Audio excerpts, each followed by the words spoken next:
Hello there, everyone. Welcome back to some more Let's Play Ogre Battle 64. In the last episode, we spent about 20 days in the Zenobian border hunting down griffins for their power fruits. Very weird thing for griffins to possess, and more importantly, the battle experience, which was almost entirely claimed by Bruno's squadron, getting them much-needed levels. We then did an area investigation of the Volumus mine, and we discovered new creatures there since the last time we had explored it, in particular, undead. We fought and defeated some, but then we also made sure to recruit 2 skeletons and get them into our army. As we saw when we were over here in Gunther, Piedmont, they are not very resilient. In fact, I think we lost at least 1 skeleton during those battles. But because the enemy wasn't using blessed weapons, they regenerated at the end of that combat round back up to full life, making them pretty decent frontline tanks. They don't, however, have greatly reduced damage, but it's tough to actually put them down for good. Speaking of over here, we arrived over to Gunther, Piedmont in order to liberate this area from the Southern Division and locate Ansabel Burl, I think, is his last name. He is the Hammer of Palatinus, I believe at some point was his title. And he joined us, as his daughter had joined us as well. We located her in a city. She asked if we could free her father and offered to join our army, and we've taken her in. We didn't get a chance to use her in the last episode because all our armies were currently out and about. But having her present on our roster was enough to get Ansabel as well. We'll want them both present in armies when we go back to here, because we're going to want to explore these areas with them, because I believe there's some special items we will get as if we have them in our forces when we go and visit those locations with them. We also had the first birthday event happen at the Volumus mine, or rather, at some point, I think when we were busy liberating the Volumus mine, and we're about to capture Frederick, is I think when that event transpired. And as a birthday present, Magnus was given a Goblet of Destiny. I have looked up online what this does, and it apparently raises your luck. I'm not familiar with the luck stat. It's not a stat that we actually can see here. It's a hidden stat, like many stats are in this game, such as the morale of a unit and the soldier points that a leader has. But I think when it's used on a person, the chance of them critting goes up, blocking, dodging, and I think it might maybe improve their stats. And the amount of time, the chances that they might resist an effect as well. Blocking and dodging is a chance for you to outright avoid an attack. You either do one or the other. Like a knight will block, a skeleton dodges an attack, for example. I think Magnus will block or parry with his sword. I don't think he dodges, for example. And resists are when you see, like, the fairy or gremlin hunker down and take reduced damage from a magical effect, for example. Alright, well, that summarizes the last episode. Let me put a quick break here. Army organization, take number 8. Everyone, let's do it. Army organization time. We saw that the Southern Division in the last episode was more difficult to defeat than the Revolutionary Army was. More enemy units present in their forces, and in better positions. Their formations were better put together. And we had the opportunity to see an Alemapedra utilized as well. We took a lot of damage fighting those 2 hellhounds, didn't we? And I saw that group. Oh man, I knew that was going to be trouble. That's 6, 7 attacks. But the Hellhounds on the front line, if they had crit someone, they would have absolutely brought that person down. And remember, we're not running away. Even if things look terrible for us, we have to stay. We have to stay. That's the way we're doing this game. Now, we've also used quite a few heal leaves in the last episode, and I want to get my heal items listed first, which is why you see me moving things around a bit. I'm super organized in all the games I play. I have, like, different containers storing different equipment. Things have to be sorted in a certain way. And so it's going to be heal leaves, heal seeds, power fruits, quit gates at the moment for my armies.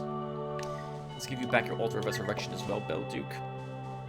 Right, we didn't have a quit gate to help Belduke out and get her away from the front line when I accidentally slept her just as enemies ambushed her. It's rather thematic that happened. Like, that's pretty cool. On the other hand, I don't think I ever had any of my sleeping armies ever attacked before, because I never put them in that situation. We were kind of lucky that we weren't slaughtered by that group. What was it? 1 Hellhound, 1 Beastmaster, 2 Gremlins. That's a nasty group to fight.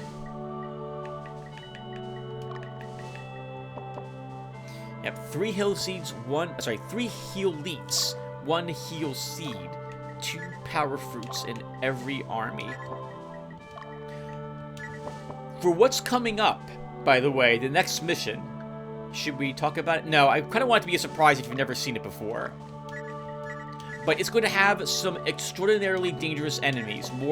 They're more dangerous than things we've seen before because of the amount of damage that they do. They don't hit that often. Or rather, they can miss. Their accuracy is not very high. But I can't rely on them missing. And when they hit like a truck for what we'll be fighting next. If we're gonna lose units, this is a good... The next scene we do will be the one that cause us to start losing them. I expect us to have 3 units fall, especially trying to tackle the final enemy force, which has, I think, one of the units in that squadron is level 20, or like level 18. It's incredibly high level, and it hurts when it hits, and I'm not gonna run. We have no retreating.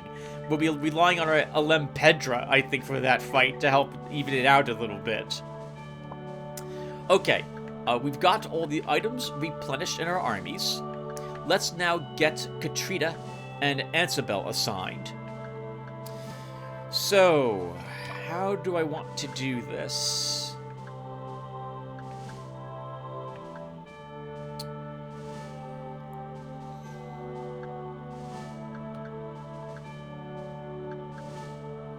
I don't like seeing... Okay, so let's take a look at my troops here.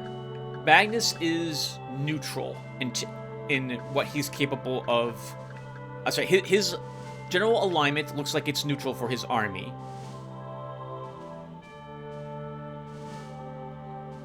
This might be a good one to put Katrina in, because she will add some lawful leaning to the group. Let me look really quick. What is your... Actually, why don't I put a cut here in case I accidentally begin babbling too much. Okay, this took a long time for me to think about. So, let's start. So, we're going to be getting rid of the soldiers that we have. The next mission is, or can be rather grueling, if I remember correctly. And so the first thing we're going to do is add Ansabel to Magnus's group. This will add some chaos to his group and lower their alignment slightly just by him being there. And I think I want this at the moment. I'm not fully committing to if I want this group going lawful or chaotic at the moment. So we'll try to keep them a little more neutral, because I think they're slightly leaning chaotic at this moment.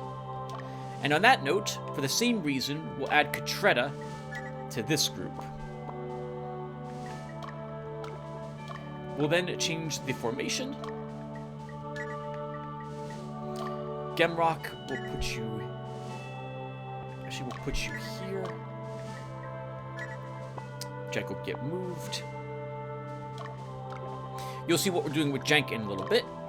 We'll also move Katretta here. I kind of want my healers in the center, so they heal just as effectively on either side when they're healing, whoever needs it. On that note, we should move Petra here too. Okay, now it's time for class changes. And first, Jank. Jank is not going to remain a fencer any longer. I really want him to be a Dollmaster, so I can finally get Lethalt's Clifford Lee in our army. And we can see that we can make Dollmasters now. Actually, let me take a quick peek and see who can be a Dollmaster.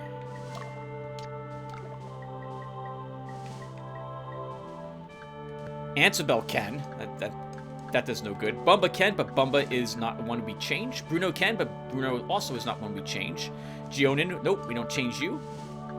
Raphael is the only person we could make into a Dollmaster right now if I wanted to, who isn't named after a viewer already.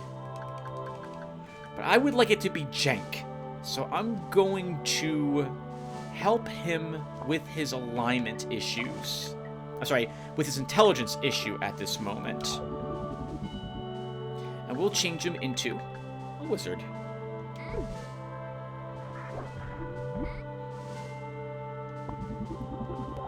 We have all the gear for that. And we could use some more DPS in Magnus's army. Next. How about Indy? What can we change you into? A knight or a fencer? You are in a army that is going to be lawful. We have all the gear for a knight. So, knight it is. Remy, nice. You're lawful now in this army. Good. That will help you be a Vulcan later. Deacon needs a level. He still cannot become anything else.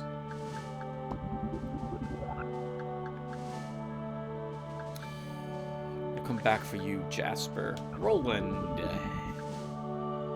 Oh, we're out of knight gear, so if I want him to be a frontline fighter, it's gonna have to be a berserker.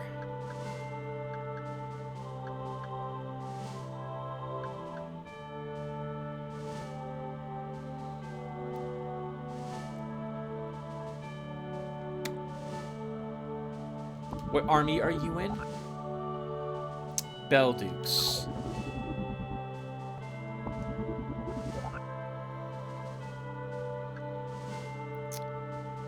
Rook is becoming chaotic. That is not good. A phalanx wants to be, or phalanx, I think it's phalanx, needs to be neutral. So if he leans too much towards evil, it's going to be a bit tricky for him to be leveled up. Can you be a fencer? You cannot. You don't have the dex.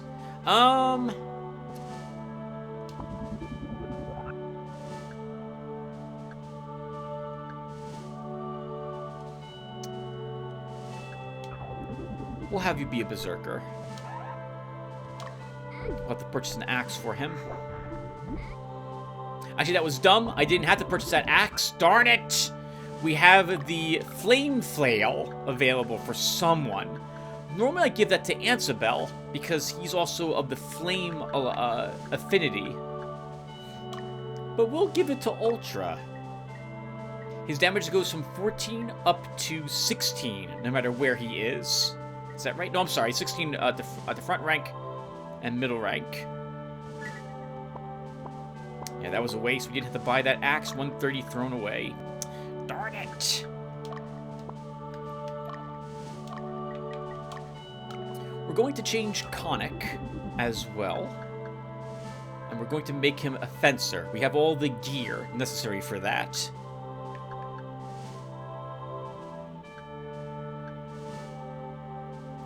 Oh, that's interesting. We still have the... Oh! We need... I think we need the base weapon for each class lying around. We can't get rid of all my... We can't get rid of those axes because we need them, because this class requires them. I think that's why you're forced to purchase yet another new one. Butterfly, interesting name, could become a cleric over here in Dio's army. You know, yeah, we'll do that. Oh, we have to buy all the gear though for it. Before we do that, let's see, Petra. I need someone to be a witch for what's coming up.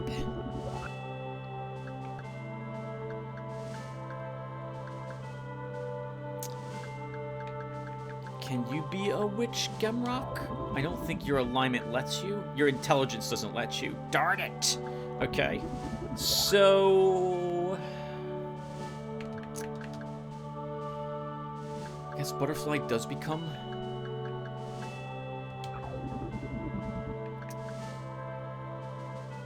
a healer? Sorry, a, Oh crap, what was she supposed to come? I'm getting confused. Butterfly becomes a cleric temporarily, yeah. Unless you want to... Well, it's the only class she can become, Tim. She can't become anything else. So if you want her leveling up... Or we can keep her as an Amazon just for a little longer. And after training, or we have a random encounter or two that level her, then we can change her maybe into something different. So let's hold off on her at the moment.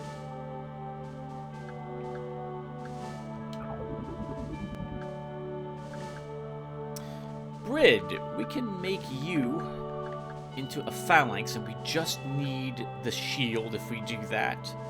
Let's do it.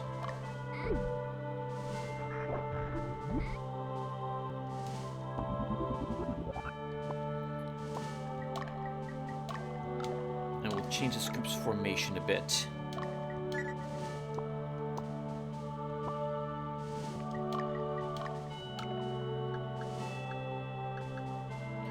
So, Elasia, we'll go ahead and make you our first witch.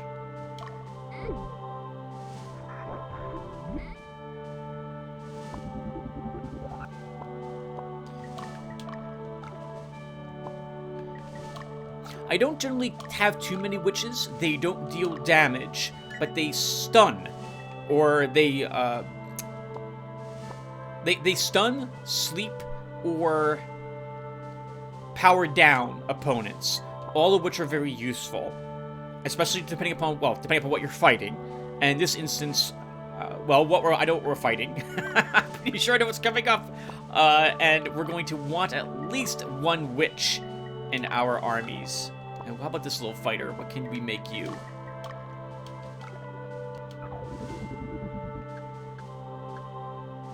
Ooh. Well, we're gonna make you a ninja because I don't want to spend money on new equipment.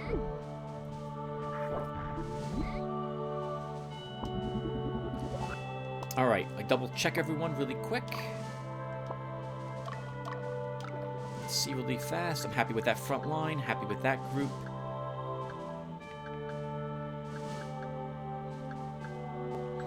Yeah, I think I'm content so far with what everyone is and where they're located.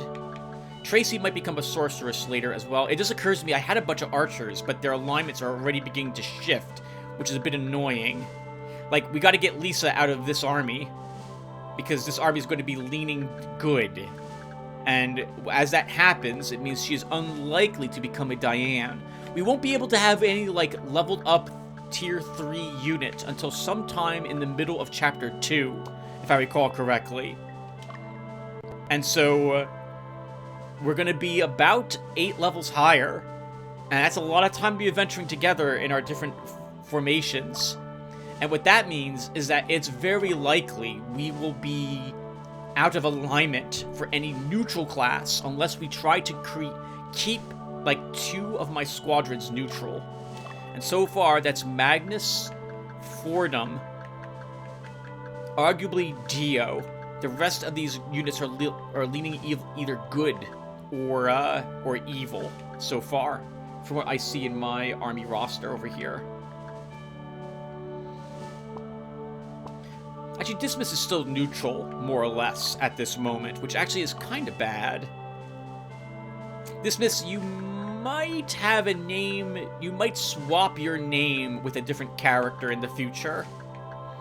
At the moment, though, you are this knight. Just don't be surprised if suddenly your experience changes dramatically, and your affinity changes, and your stats change if I rename someone Dismas because of alignment issues. Like, hopefully it won't happen. We'll see what goes on. Alright, I'm babbling a little too much. Alright, so, I think I'm content with my armies. Let's do the area investigation first, before we do training.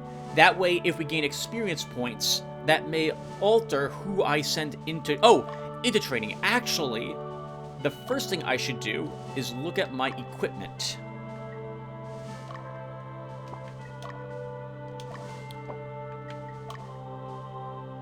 Let's see.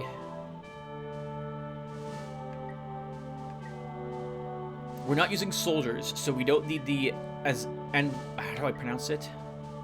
Ansate crosses. We don't need so many iron helms anymore. Let's see, can we sell some stuff? We'll sell 4 of them. Nor the bandanas. We'll sell 5 of these. We're not going to be leveling up too many soldiers any longer. I'm not anticipating having them for very long. Soldiers. And when they do promote to fighters or Amazons, those fighters and Amazons will be able to be class changed pretty much immediately, starting another level or 2 from now. So we don't need as much of that gear lying around. As such, we also don't need all these short swords.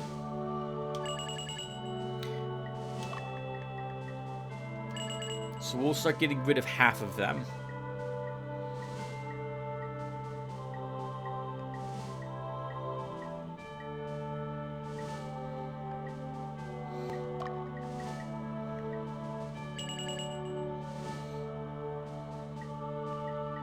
Let's see, which is dress. We don't need all this chainmail. Can we give chainmail to our skeletons? Hold on a second. It's occurred to me, I never tried to equip stuff on my skeletons. I think they can be given better gear. No. Robes or torn cloths.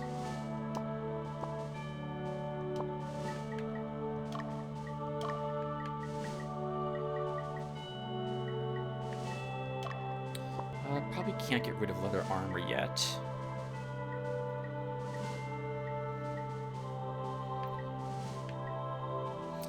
Okay, and everything else we hold on to. So we made back some of the money that we had spent by selling all that stuff. That's good. Alright then. Let's go ahead and put another cut here. Alright, let's do an area investigation.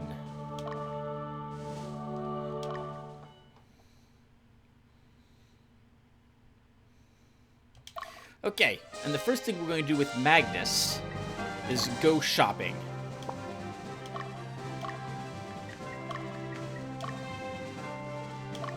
We've got 6 quit gates, if I recall correctly. So let's buy another 3 of these.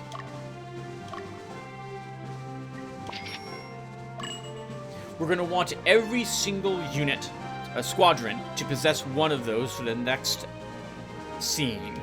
Or things could get obscene for us. Ah! Pun intended. Magnus, let's go ahead and see what we could find out here. The townspeople have informed us that dragons, both young and mature, inhabit the area, and so do griffins. There's also a rumor that masterless golems wander the area. Don't forget to kill as many griffins as you can. So, mature dragons are here. Now, when it comes to mature dragons, if they're in an area, I don't think like every single biome, let's go with terrain type. Terrain type will have a dragon type in it. We have to figure out where they're located and what type of dragons are present here. But if we can get a mature dragon, maybe we will create another group after all.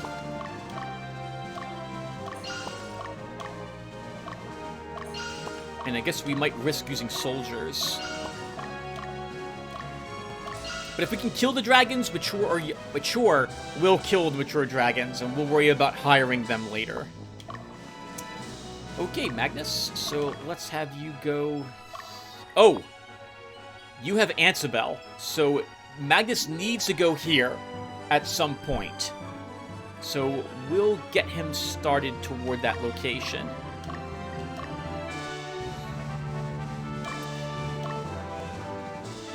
Okay, Bumba, you're up next. Let's see. Let's have you investigate anything that might be out here. Probably nothing. We'll be glad to check. Fordham, you need to kill some griffins, but that's probably going to be up in these mountains, so we'll have you begin going in this direction.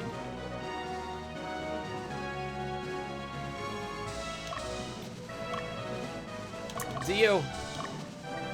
Wait, who has Katrina? Is it you? No.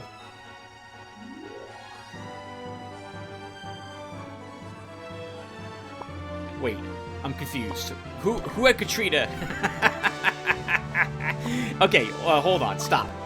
You should go to the organized screen. This is far faster than guessing. Let's see. Who has Katrina? It's Fordham has Katrina. Okay. Crap. Hey, it's not crap. That's fine. Perfectly fine. But it does mean that Fordham, you need to go here. And Dio will go in this direction. A wild young dragon, huh? I can handle this. My goodness, it's attacking the city. We will do the honorable thing and slaughter it. Look, it's even in our city. It's in it. Unfortunately, I think we're going to scare it away. I don't think it will hang around. Especially now. Oh, no! Okay, great! Good job. Let's get rid of this horrible monster. Yes, we're the good guys. Good work. Good work, good work.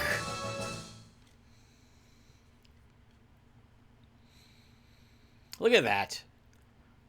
You know, that answers a question I always wondered about. Is the terrain on the city considered a road, a city, or plains? It must be plains because of what just transpired there. Okay, Belduke. Let's have you investigate the woods. Let's see, we'll stop by here. And then here. And then there. How don't you go? That also means that young dragons are in plains, so if we want to look for young dragons to fight them, we should be walking back and forth through plains to do so. Bruno, you're going to... I don't think there's anything in these mountains, but Bruno will go ahead and investigate up here anyway.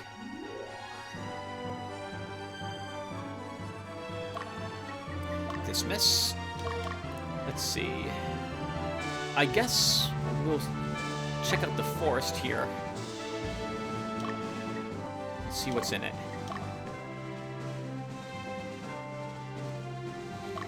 We can have Penelope. Let's see. I do see some swamps. We haven't seen swamps before. So we'll send you A marsh, sorry. A marsh. We'll send you into the marsh. Dio, what is in Burgundy? Oh. Damn. 'Cause my wife's an Indian. I'm afraid of her. Nag me about my drinking. I ain't afraid. I'm... Got it.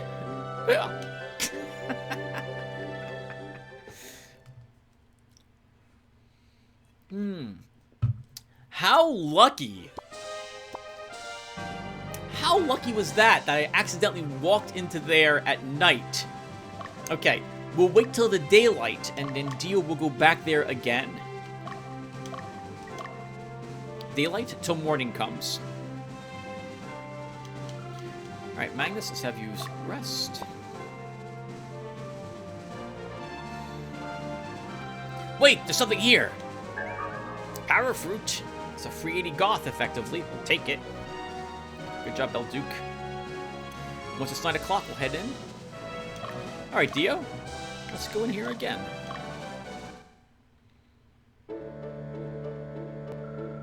Did you see that drunk? He was a skilled blacksmith, but his wife left him because of his drinking. Where is she? She went back to her parents' home at Senel in Volumus. Why do you ask? I don't think it's a good idea to get involved in their problems. It's none of our business, don't you think? Well, we're going there. 1 second. I'll mark down this. Volumus. So, okay, so we will be doing an area investigation back at the Volumus area again. We learned he's a blacksmith, and we also learned earlier that about the, did we learn about them? I think we learned about the Dragon Knights already. And so we need certain pieces of gear created. And that guy makes one set of that gear. Or one piece of it. The helmets, if I recall correctly. Or a helmet. I don't think you can get more than one single Dragoon in your army. Dragoons are a tier 3 unit. You just have to have the correct stats and equipment to make them. You don't have to worry about, well, if this is the case, never mind. I was going to say the wrong words. So, but you only get enough gear to make one of them. I think in particular it's the sword. You need a very particular sword created, and you can only get it from one area, if I remember correctly. Bumba. Let's head down here with you. I guess I didn't stop by that city with anyone. Ultra. Let's visit this one.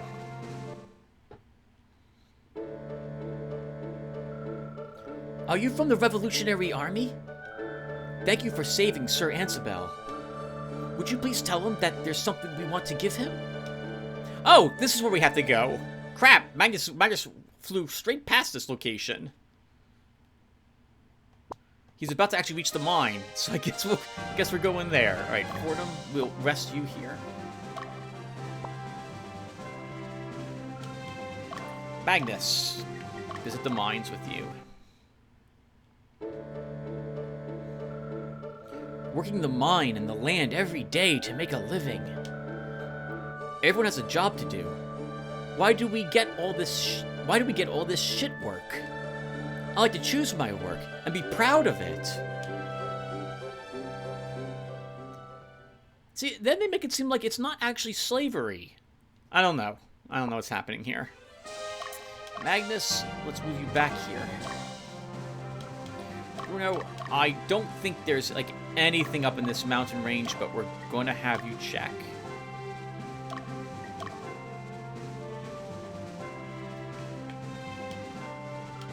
Dismas did not encounter anything. We rest in the woods with you. Ultra. We'll see what's down here with you. I don't think we walked down that path. Penelope can rest. Bumba can head into the city. We'll get to see what's in Moshka. Do you have 2 altars on you, Bumba? I know you. You're from the Revolutionary Army, right? You're pretty strong, but my big brother can beat you up. He's gonna become a knight, you know.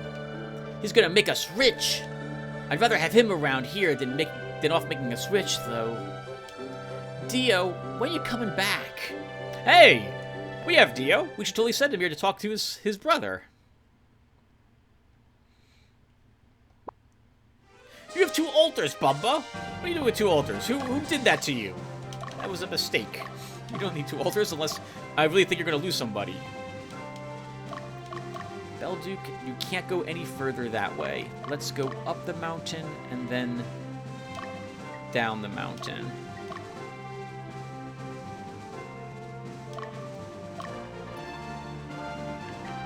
Fordham. What's inside? Wait, now you have 2 altars as well? Something's wrong.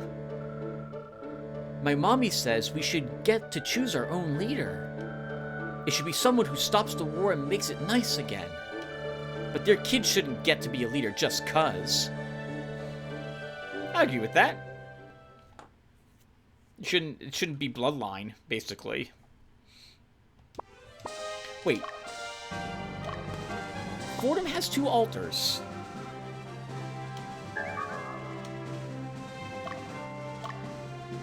Bumba has 2. Oh no! What? Wait. What happened?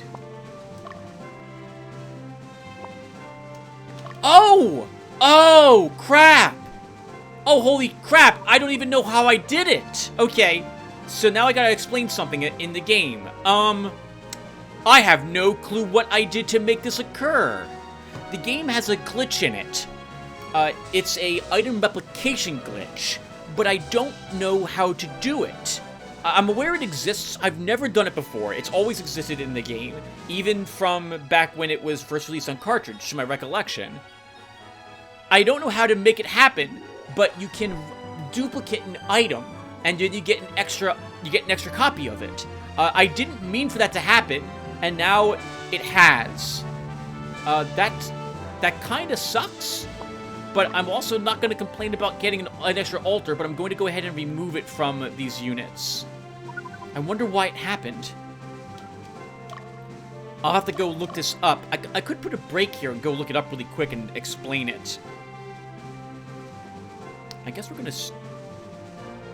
keep you in the forest and see if it's a green dragon that's in this area with you, Dismas. Penelope, we're gonna keep you... Actually, if we're gonna go in the swamps, it should be this swamp, I guess, or marsh. Let's see if we can do this. And Fordham, you're fully rested. Let's try this with you. Where's Dio? Nowhere near that city.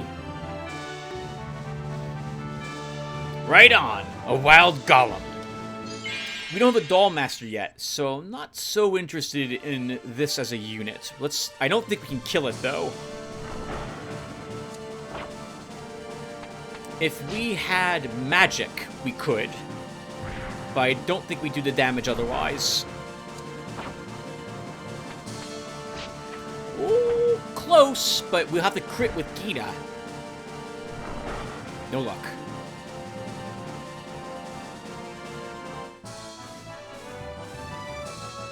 Guess we might be changing that archer into a sorceress after all, then. Alright, Dio, we can rest you. Yeah, why don't I come right back, everyone? I'm going to go look up the item duplication really quick, because I'm pretty sure that's what just happened. I had only 3 altars, and now I have 5. Nope, I don't understand it at all. I tried reading 2 different entries from Game FAQs, and I don't understand how to dupe items, so I accidentally created dupes. I don't know how I managed it. I'm not going to purposely do this again. I think it has something to do with the number of items I carry, where the items were placed, and then me adjusting the units in the squad. Unless I did get an extra Altars of Resurrection and I just didn't notice. But the altars are so important that I don't want them equipped on these characters. Let's see. There was no... I'm pretty sure I didn't get... Yeah, look, okay. I have 5 of 3 altars of resurrection now for some reason. That's interesting. If I take the item off of this character... Actually, let me save the game. Let me quick save slot this first. Hold on. Although I don't intend to cheat, since I've accidentally managed to do this, I wouldn't mind having an extra altar of resurrection. So I'm totally going to go ahead and cheat. Okay, so let's see. Do I get to keep this altar of resurrection that I just got an extra copy of? Or is it gone? Okay, it's gone if I remove it. So I can't remove either altar of resurrection. That's interesting. Let me reload. Okay, so...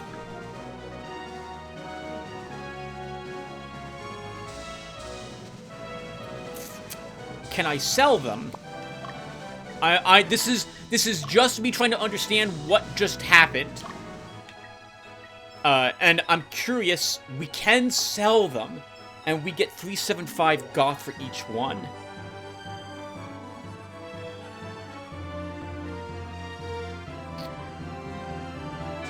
Okay, then I'm going to sell these.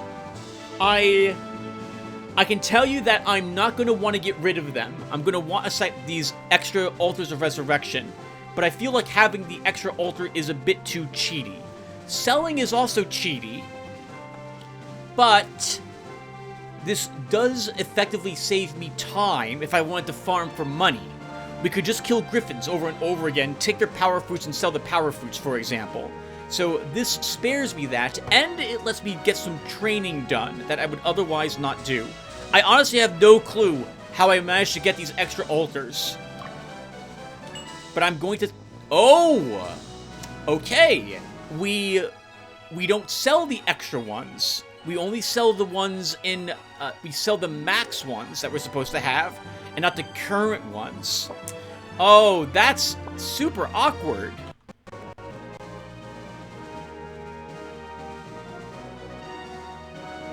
Okay, then we will just keep them at the moment on our squad.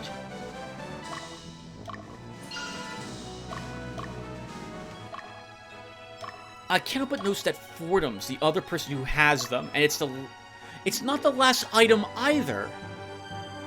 I have no clue how he managed to do it. I don't understand this. And everything on the internet makes it sound really freaking complicated.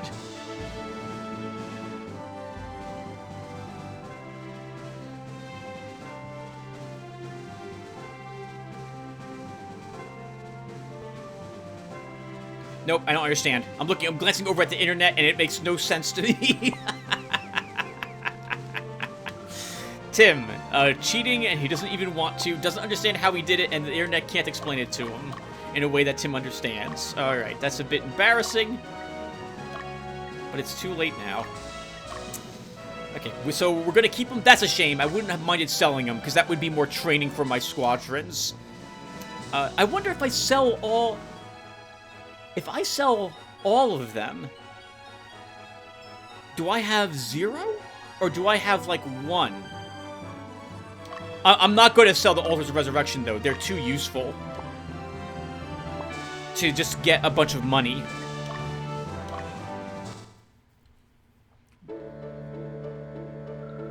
Sir Ansabel, I was hoping to see you again.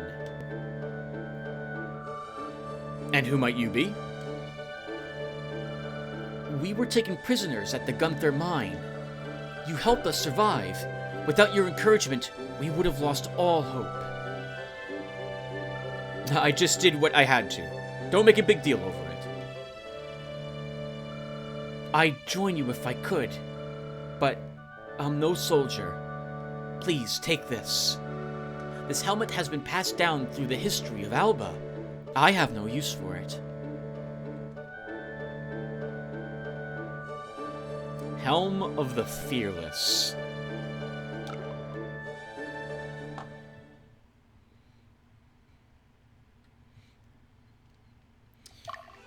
Oh, crap! That was an accident. We won't forget what you did for us, Sir Ansabel. Follow your heart. Oh, that's nice. There's another encounter you can get here, too, with him. And it just occurs to me, I meant to have Fordham go inside the city over here, and I totally didn't. Magnus, let's see. Let's have you walk down here and then back up here. Ultra, to the city. You know, maybe we should, Tim, just get rid of a wild griffin. Here? Okay, griffins are in the Badlands here, not necessarily in the mountains. Golems are in the mountains. Okay, that's good to know. Man, it's attacking the city. We'd be doing the right thing by killing it. That was lucky that that griffin also guarded that attack, because that means the griffin will likely stay. And we will kill it. Oh, maybe kill it.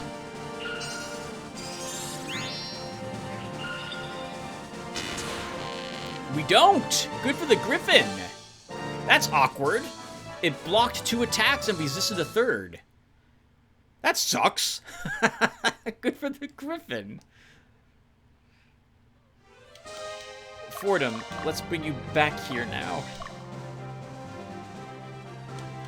Belduke, we can rest you. So Bruno, there was nothing in this mountain, and in fact, it was a waste of time to go up here because there's golems in their mountains and not griffins. We want you walking through the Badlands. Penelope, we can have you rest. We didn't fight anything yet in the forest, so there might be a dragon in it. Oh, I want to kill young dragons also. So Belduke, let's have you do something like this. Bumba, we'll just have you rest there for a little bit. Yeah, so it looks like you're able to get 1 extra item. I guess you lose it if you... Like, at that point, that squad has that extra item locked, but it's not supposed to be there. But it still acts as if you actually do have it. So in other words, it's useful if you want that secondary item and don't ever intend to unequip it from that group. So things like Altars of Resurrection, Peace and Loves. I've seen people talk about duplicating those particular items.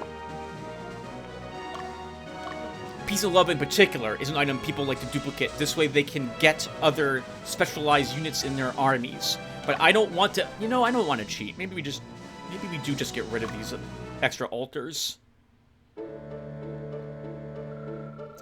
There's a girl named Katretta in your army, right? How's she doing? Would you tell her that there's something I want to give her? Huh? You'll give it to her for me? No, I can't let you do that. I promised her mother that I'd give it to her myself. Oh, so Fordham was actually going in the right direction. This is where we want to bring Katrina. And Fordham's now almost back here. Let's have you rest. Penelope, you go here after all. And Bumba is on out and goes into the forest for a bit.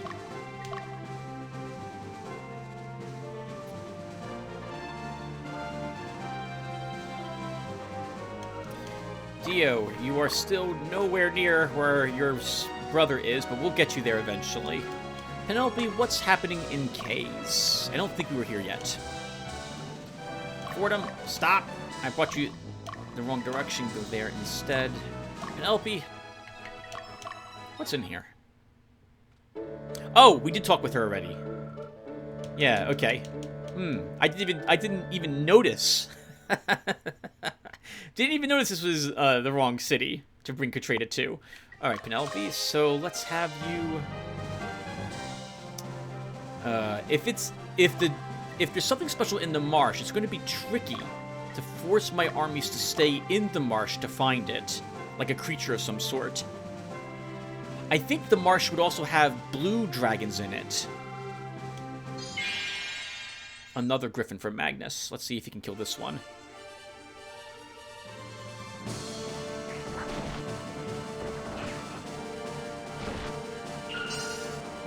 That's promising, but if we attack next, we might do too much damage to it. Good.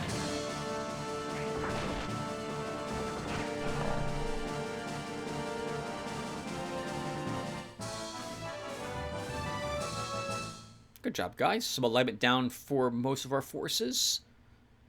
Except for Ansabel. Get some more power fruit. Okay, so we know what we're doing to find the griffins. It's back and forth down that pass. Dismiss. I want to stay in the forest with you. On the off chance there's something special in it. A dragon. If we can get a green dragon, that would be useful.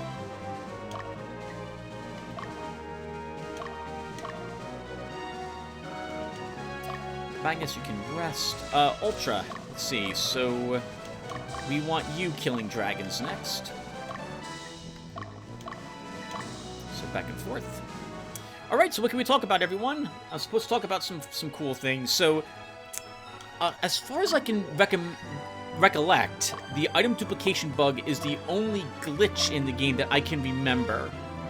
And it was talked about, I think, even in the guide I had when I was young, but I never did it even once. I don't honestly, viewer, I don't know how to do it. I have no clue what I did to get those other Altars of Resurrection. I think we're going to drop them when we get back to our camp screen. Oh, Dio, I don't think you can kill a golem. No, you're not killing a golem, not with your army. But it's worth 1 experience point, so we'll still fight it.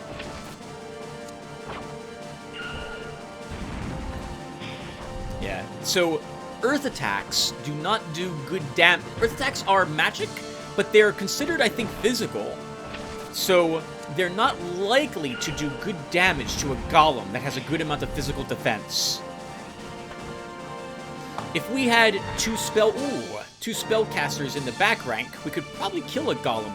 Holy crap with Dio! Our Amazon needed just 1 more point of experience to level after killing that earlier, young dragon. That was super lucky. Well, let's go ahead and rest you. Alright, Bruno, we're gonna move you here, rest you, and then you're walking back and forth to find griffins. Griffins are easily killed. They're good experience points, they're power fruits, we want all that stuff. Penelope, we can have you rest. Go over here and fort him. That's Dio, fort him. What does that one person want to see Katrina for?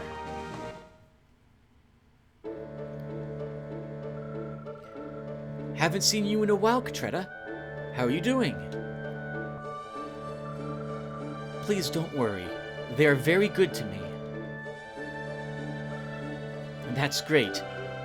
Your mother entrusted me with this. My mother?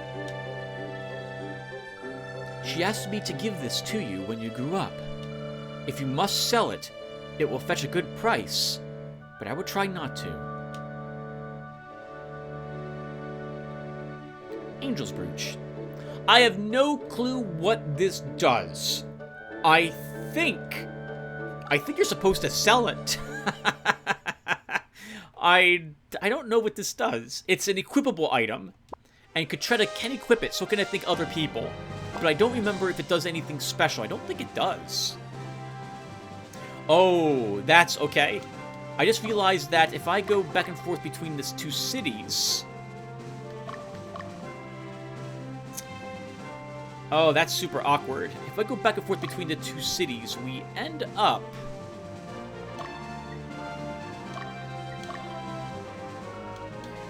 crossing the mountain, which is not what I want. I don't want to fight golems, I want to fight griffins.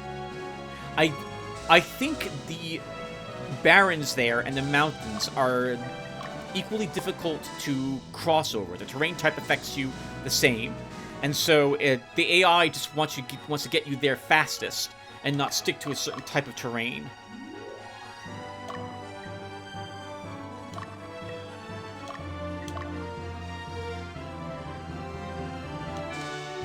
Bruno, you rest a bit.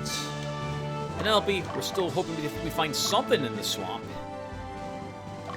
Let's see if you stick into the marsh. If you leave the marsh. Okay, good. You do not.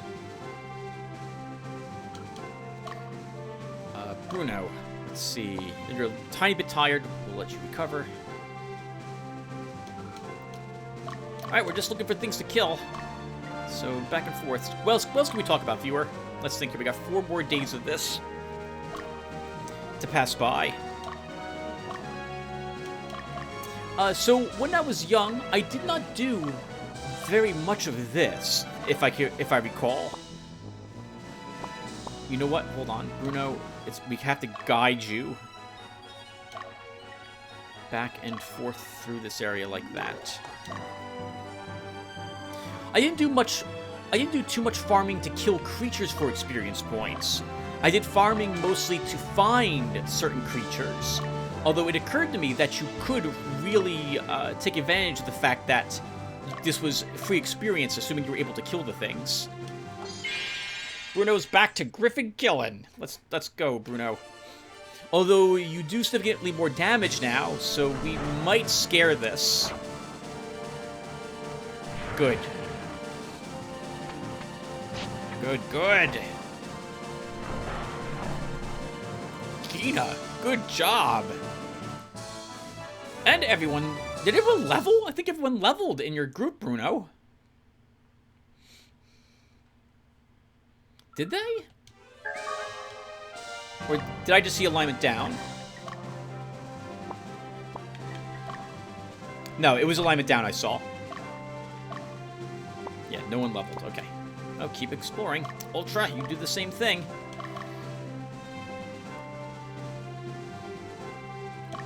We want to fight griffins. They're good experience points. Dio? Let's see. Let's have you go here, and we'll get you to see your brother. On the off chance something special happens. Nice, you stay put and recover some of the stamina. It was mostly particular dragon hunting that I would do. Dragons were very tricky to get to join my squadrons. I remember I wanted one of each special type, and it took quite a bit of effort to get them, since only certain types show up in certain types of terrain. I want to say that it's green dragons in forests, red dragons in barrens, thunder dragons in mountains. I think there's platinum dragons, though, in mountains, too. I don't... There might be, like, 2 dragon types that are in each individual type of terrain. Magnus, let's have to go back and forth and look for more griffins. Yeah, griffins and young dragons are a great thing to hunt down and fight them. They don't have too many hit points, so you can kill them. They're neutral in alignment, so it's not going to affect your alignment very much one way or the other. Not that there's anything wrong with attempting to do that sort of thing. Belduke, let's have you hunt down some young dragons. Let's do this with you.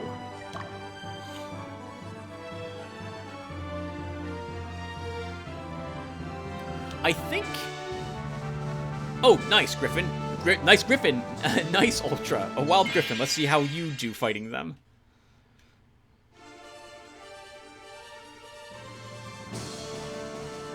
Gives us a chance to see our first witch in action, too. Although we'll have to get lucky to have her hit it. Resisted. Okay, but it's decided to attack anyway. Good, good!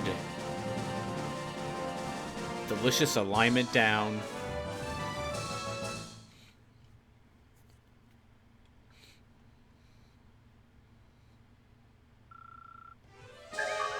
Another power fruit.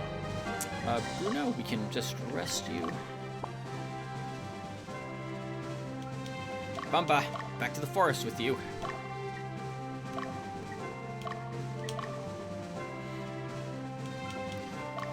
I like this. Back and forth 3 times is enough that we can obviously have an encounter, but more importantly, we won't be exhausted. So that means that we are in good fighting shape. We are going to go back to Volumus Mine and do an air investigation there. I will totally take advantage of the fact that we should visit that location to visit Infernal in order to try to kill some undead, is what we're looking for there now.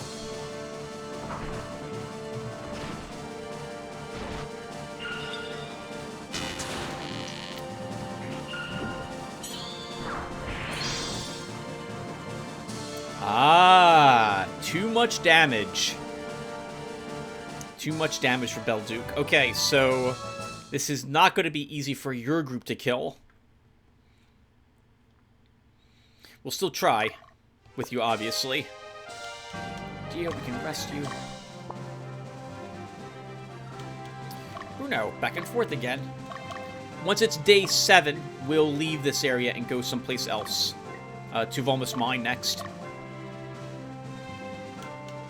Ultra, you as well.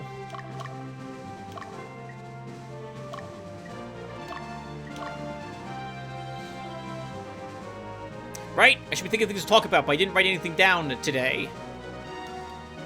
So, I guess we'll talk really quick about you guys. So, thank you, everyone, for the amount of encouragement, I think is a proper word, that you guys have given me to playing this game so much.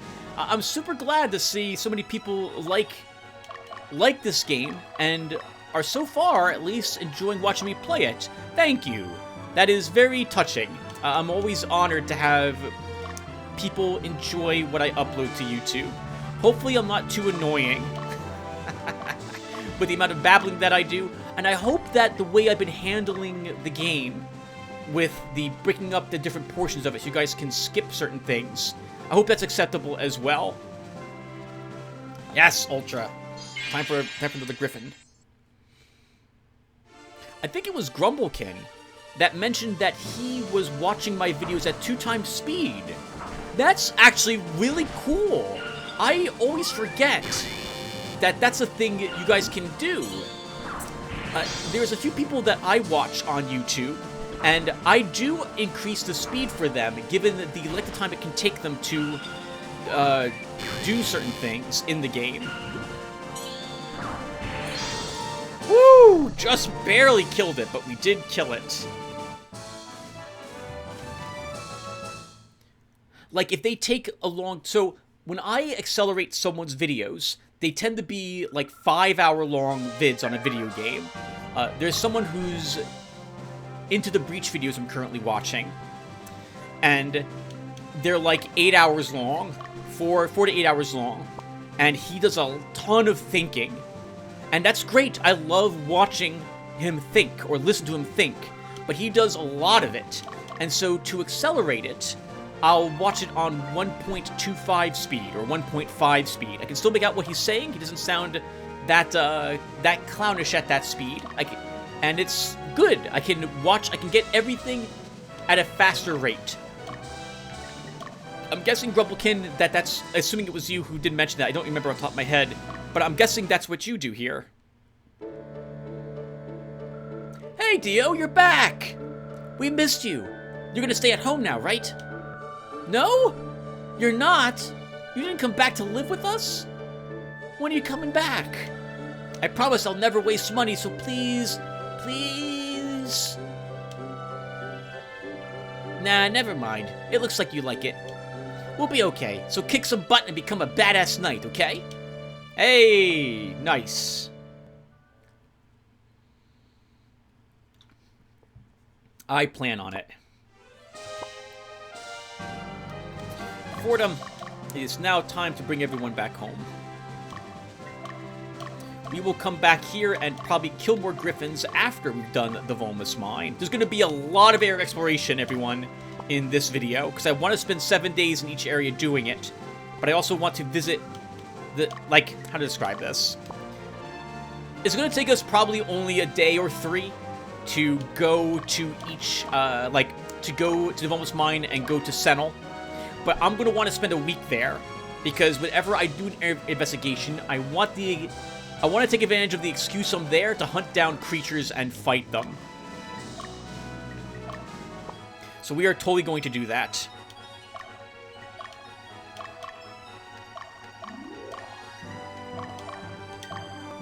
We didn't find a dragon here, by the way. A mature dragon at all. So that's unlucky. Alright, everyone, it's day 7. Everyone's now going to be heading back home after they rest. And we leave this area, and Volumus Mine is next. I have yet to upload the last part. I'm currently compressing down the scene, which I just recorded like about 2 hours ago. And so I'm thinking I'll also break up each individual area investigation into separate sections. So this way, if you guys don't care about farming, like, Volumus Mine is mostly going to be farming. So, and when we come back here, because I think we come back here after we talk to that guy's wife, I'm going to spend another 7 days here again. So we're going to spend 21 days doing area investigation, which is just 1 more day than I did last time, although I recorded only 10 days of it last time. Alright, Bruno, let's send you back home. We did gain some levels on... whose group was it? Penelope's, I think? So we should totally see if anyone qualified for a class upgrade. Bumba. We treat you. Penelope. You know, I really should just get rid of those altars. On one hand, it's super cool that I actually managed to do the item duplication glitch. On the other hand, yeah, you know what? We're gonna get rid of them. So, if they were something like a Peace and Love, yeah, I'd keep them. But they're not. And generally, in the games I play, I don't cheat unless the AI has cheated.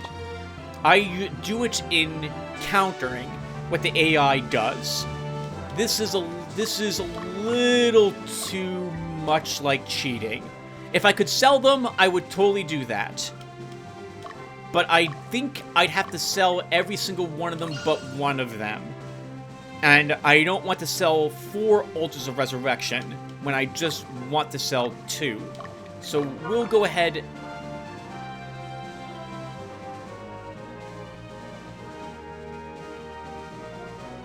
What is this? Oh, holy crap! I forgot all about orders! We can give our group different types of instructions. Move directly to where we're going.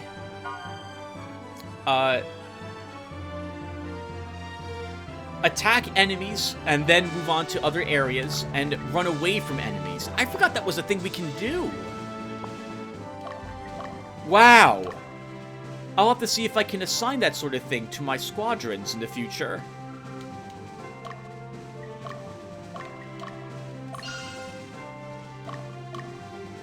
Belgique, let's have you go home. And I think that's everyone. Once again, you don't have to do this, but I like doing this. Everyone marches back home. We need to go ahead and get everyone dismissed. On the off chance we have one more battle we can do. I think that's everyone. Yep, that's everyone.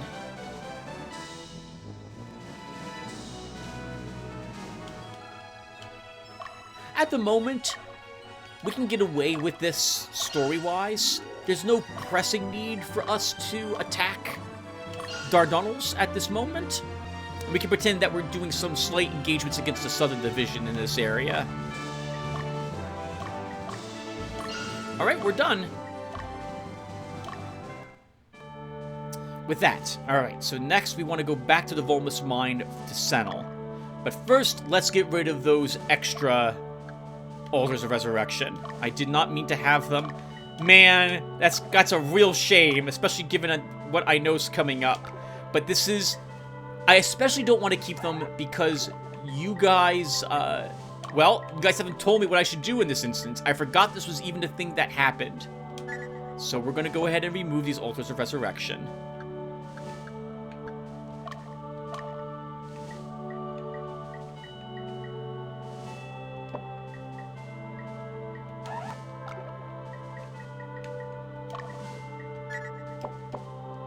Okay, all cleared out. Let's also, on screen, make sure we get these quit gates in. Every army should have a single quit gate.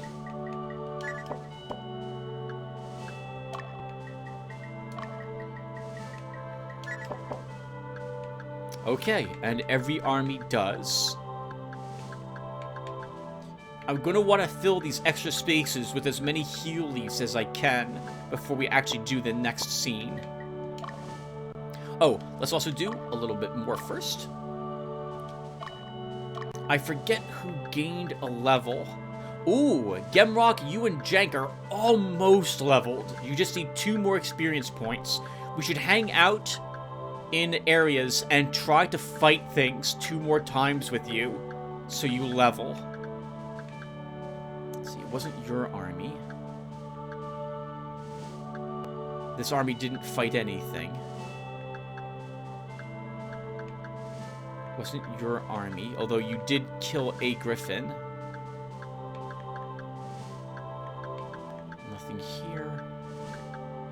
Butterfly leveled, that's who it was.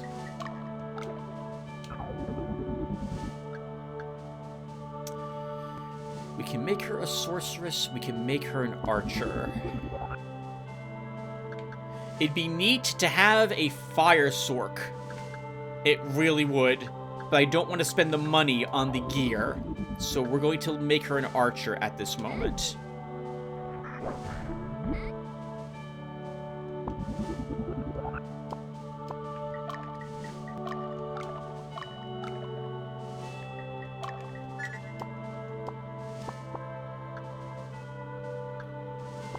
And then on the off chance someone else leveled.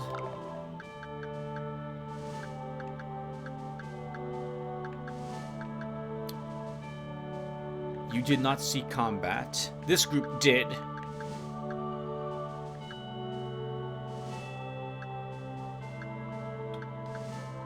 I don't think Penelope did either. Okay, so that's it. Alright, so everyone, let me put a break here. When I come back, we'll head over to the Volumus mine, do an errant investigation there, in particular to visit Senel, and see if we can find that one blacksmith's wife. Give me a few seconds. Alright, everyone. If you skipped the Gunther Piedmont errant investigation, oh, we got a Helmet of the Fearless, which we should totally equip. And it would make thematic sense for us to give it to Ansabel, so let's do that. His agility goes down dramatically. So, in other words, he doesn't dodge very often anymore. His dex goes up, so he hits more often, and his strength significantly goes up. Look at that massive DPS increase for him. Helm worn by a swordsmaster who has vanquished 100 opponents.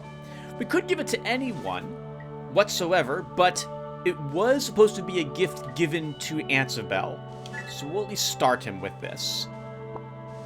And Katrita, I don't know how to actually say her name, got the Angel's Brooch, which decreases her intelligence and does nothing else as far as I'm aware. Brooch engraved with an angel, created by a renowned artisan. Looking at this now, I think we're not going to equip it on her. I don't need her dropping 3 intelligence at the moment. I didn't exactly, like, maybe 30 minutes have elapsed since I recorded the last part. And, well, I was spending that playing Into the Breach, not looking up what the Angel's Brooch did, and I'm not going to do that now. So she won't get that at the moment. I think it sells for like 500 goth or something to that effect. Let's actually look really quick. It's an equipable miscellaneous item. 675 goth is what it... Oh! Well, you know what? If we look at it over there, we can see it does give us 1 resist strike and 2 resist dark. So it does have some effect, which is... Those resistances I don't think are ever displayed on your character. Yeah, they're not listed here, so it gives us more resistance. That isn't necessarily a bad thing, but I don't want her decreasing her healing at this moment to gain it. Alright, well, let's head over to the Volumus mine and do an area investigation over here.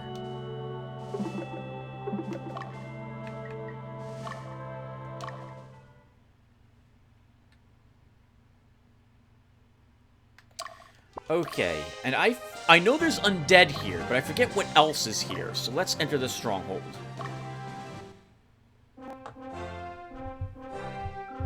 The townspeople have informed us that gremlins and worms inhabit the area. Undead have also been seen in the area. Be careful. Worms, right. Mountains, I guess, for them. Okay. There is... Oh, yeah, so I think we want mountains for the worms, forest for the undead. And we also want to send someone to Senel. Who was it that... It was Dio. I don't think it has to be Dio. It can be anyone who walks into Senel to try to find if the wife is there.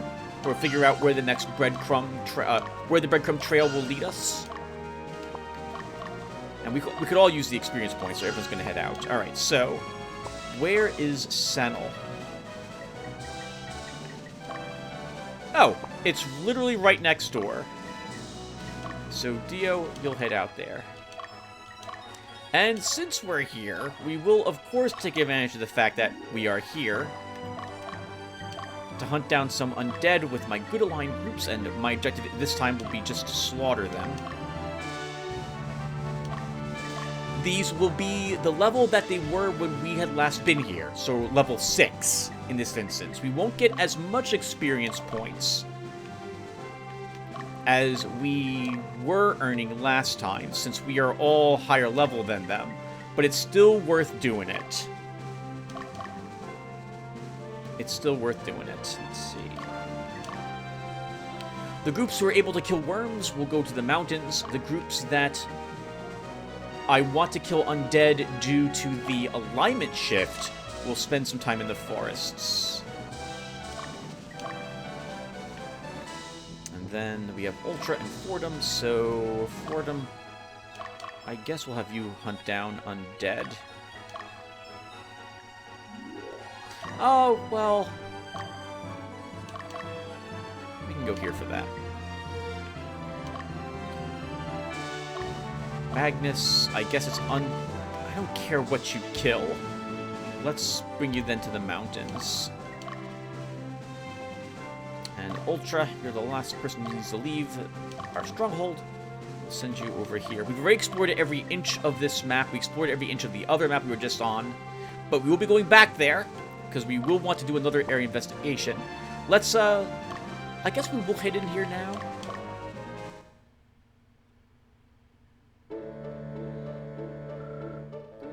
I see. He's causing trouble. I'll give him one last chance. I'm sorry to cause you trouble. Please come to our store when you visit Burgundy. He may be a drunk, but he's skilled at helmet making. Perhaps he's one of the best in the kingdom. I'm sure he can make equipment to satisfy your needs. We'll certainly give you a discount. Oh, I sound like a salesman. Aww. It sounds like she misses him a bit, or at the very least misses working in the shops that he used to supply the gear with.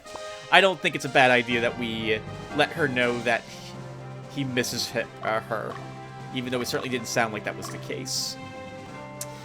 Dio, you should probably also kill worms or gremlins. Oh, Hawkmen, I think, are here too, right? I'm pretty sure they are. So let's send you to do that.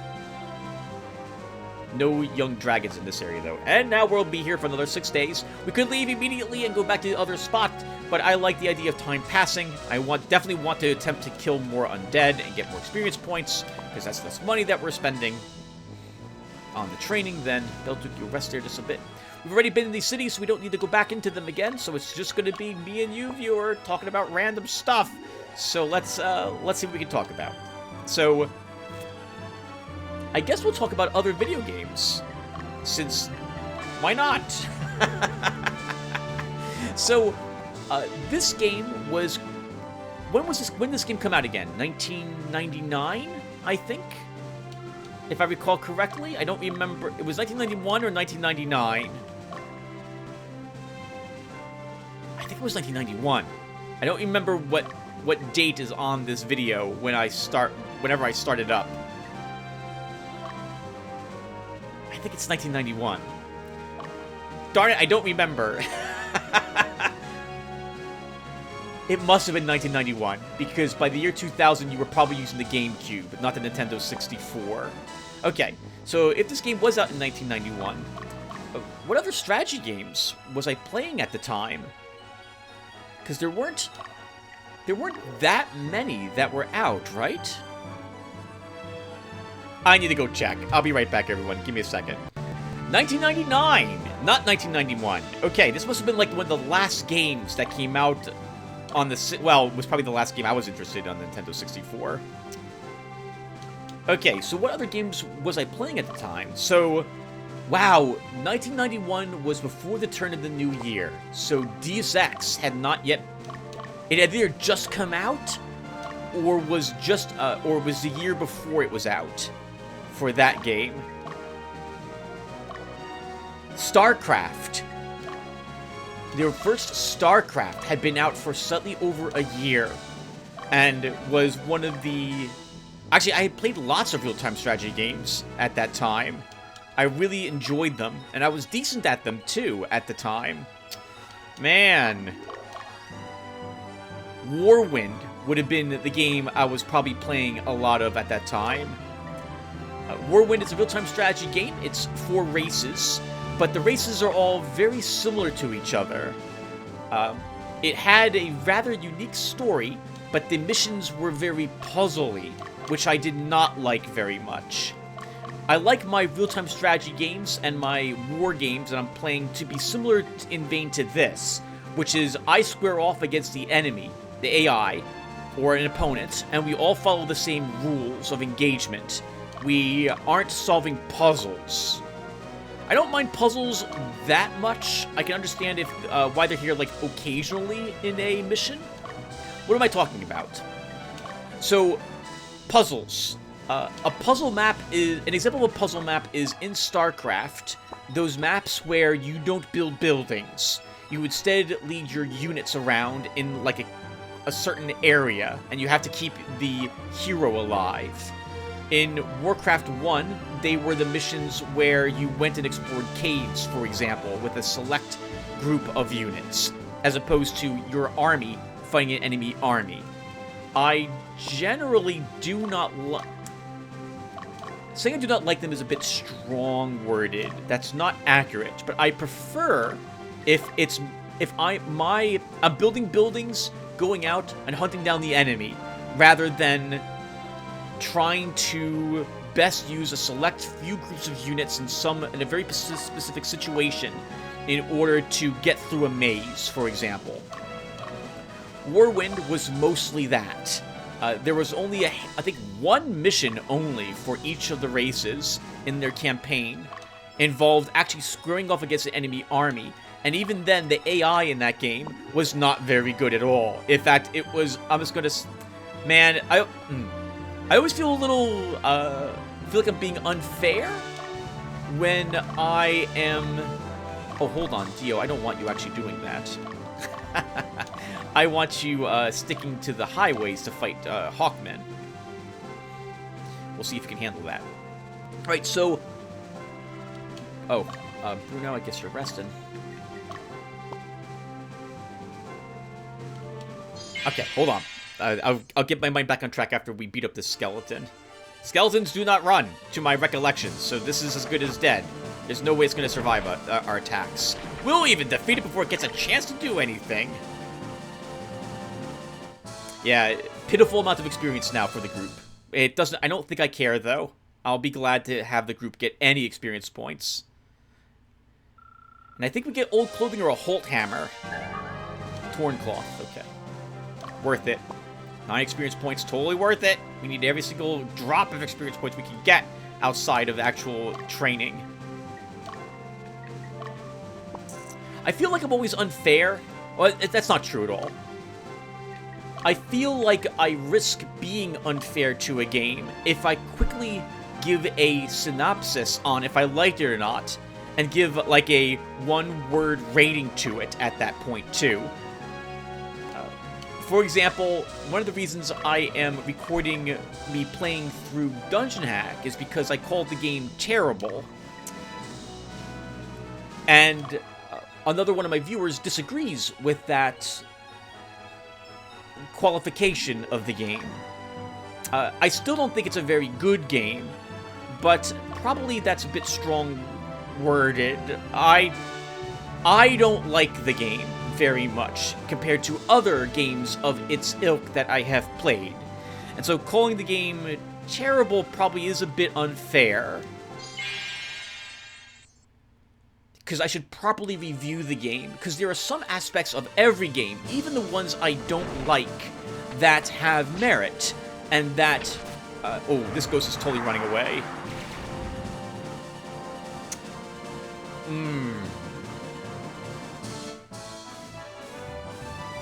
How to do this? 1 second, let me think. Dismiss will not be able to kill a ghost. Well, we'll keep you adventuring, Dismiss. Skeletons are what I'm interested in. If you got a lucky crit, you would have killed that. Okay, so we're sticking to the mountains with you, Bruno. Wait, is it the mountains? Yeah, mountains have worms in it, I think. We'll do this and see what you encounter up here. Pretty sure it's worms. Every game... So I'm going on all sorts of tangents at the moment. Holy crap, I don't remember what I was originally talking about that brought me here. Every game has... Well, is that right? Most games have some redeemable quality to them, even if on the whole I do not like them. I used to have a review system, which I am still working on, where I would try to give a score to a video game for various aspects of it, like graphics, sound, etc. You know, what reviewers used to do. But I would also have a certain number associated with each of those qualities of a game in order to properly rate it at the end and give it a final score. So just because a game looked good wouldn't mean that it could get a high score if that was the only redeeming quality of it. So I should probably think about that going forward. One aspect of a video game that I don't properly know how to rate is the amount of ingenuity that it has in it. How risky it was willing to be to try some new things that other games had not ever attempted before. This game is the first auto battler that I had ever played. I have not encountered this before. I had to think about where my troops were going to be organized. I had to worry about the alignment and stat growth of my units as well, and so on. It was pretty fun. And for that reason, this game really sticks out to me as rather unique in that regard. Even if the battles I find them easy on the whole, especially if I was to utilize the entirety of what the game allows me to do, retreating in particular, I still think it's a good game. I still think it would gain points on that, even if on game difficulty or balance I found it a little too easy, for example. On that note, Dungeon Hack has one of the best user interfaces I have ever seen in a game. Very rarely has another one been able to get to that level of helpful assistance. Everything you need to interact with is readily and easily accessible with a single click away if it's not visible to you immediately. That is extremely useful and is probably the most redeeming. It's a bit awkward to say that it's the best quality the game has, but, well, it is. But it's good. It's a fantastic quality of a game to have. Some games can be extraordinarily frustrating with the user interface and how you have to navigate it. And we are not killing this ghost unless we get very lucky.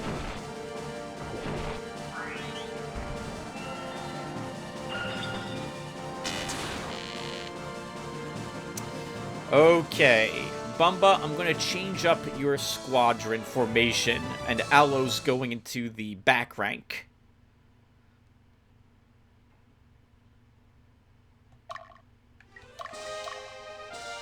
Because that little bit of damage she'll do back here, it'll be enough to kill a ghost.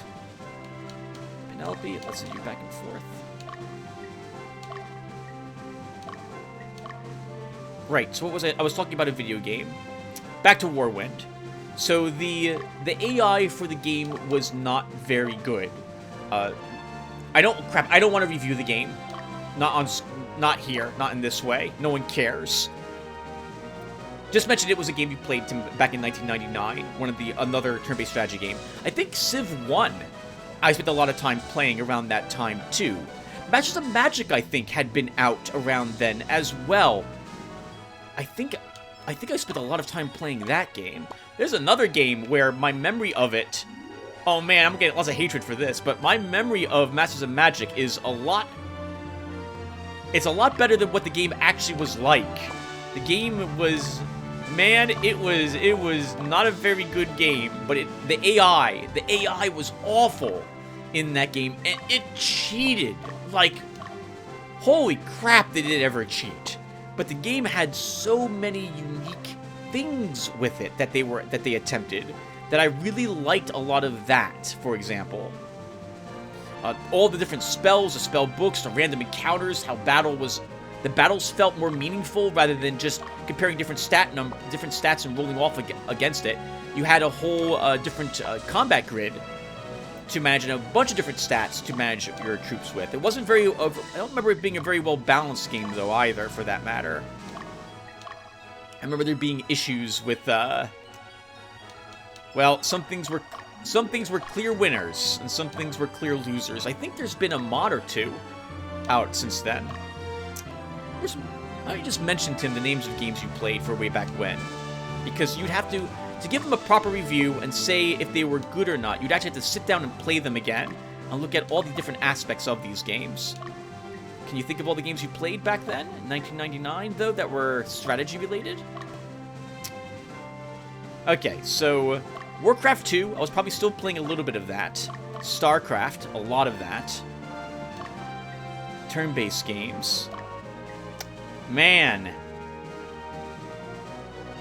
1999 was action RPGs. Diablo 2 came out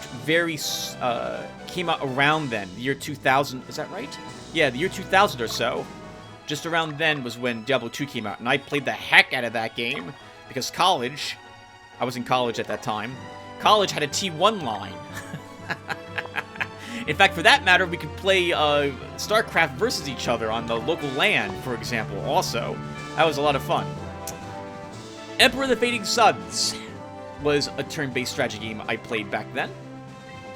I guess I shouldn't really comment about it, because that's yet another turn-based, another strategy game that came out back then, where I remember the AI having lots of problems, and the game not being very well balanced, but there being all sorts of really cool stuff that game had tried to do at the time. The ideas were great, but the implementation was lacking, if I remember. That was the case for most of the strategy games I played back then in 1999.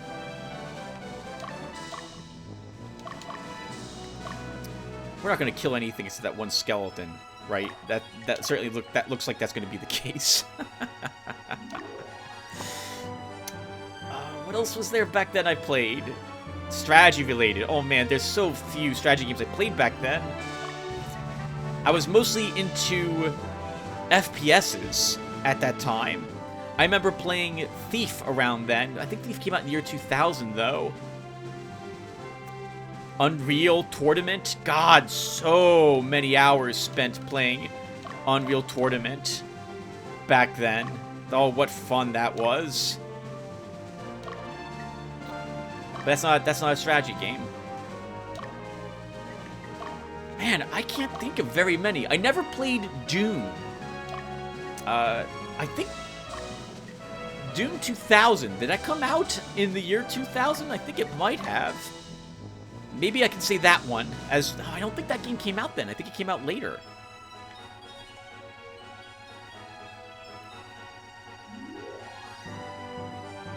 I'm looking over at the icons on my computer, trying to see if any of them can inspire me to remember another game I played back then. When it comes to Civilization games, I only played Civ 1. I never played any of the other ones. Oh, there was another real-time strategy game I played. Oh, it's pretty well known. The second one in the series, but I can't remember what it's called now. Darn it! You had, like, races based on real-life cultures? Egyptians, Romans, England. You had to find some, like, relics was one way you could win. If you found relics and possessed a certain number of them, wiping out your enemies was another way you could win. But I don't remember the game very well.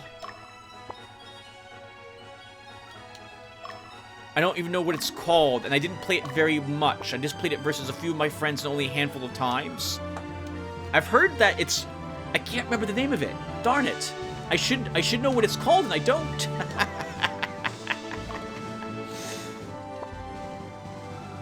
Okay, hold on. Beldu's got a worm to save me for a few seconds of thinking what it was I'm supposed to be talking about. Let's kill it! Uh-oh. Uh-oh! Giona, we're relying on you to kill it with this. Yes! Good job. Those crits.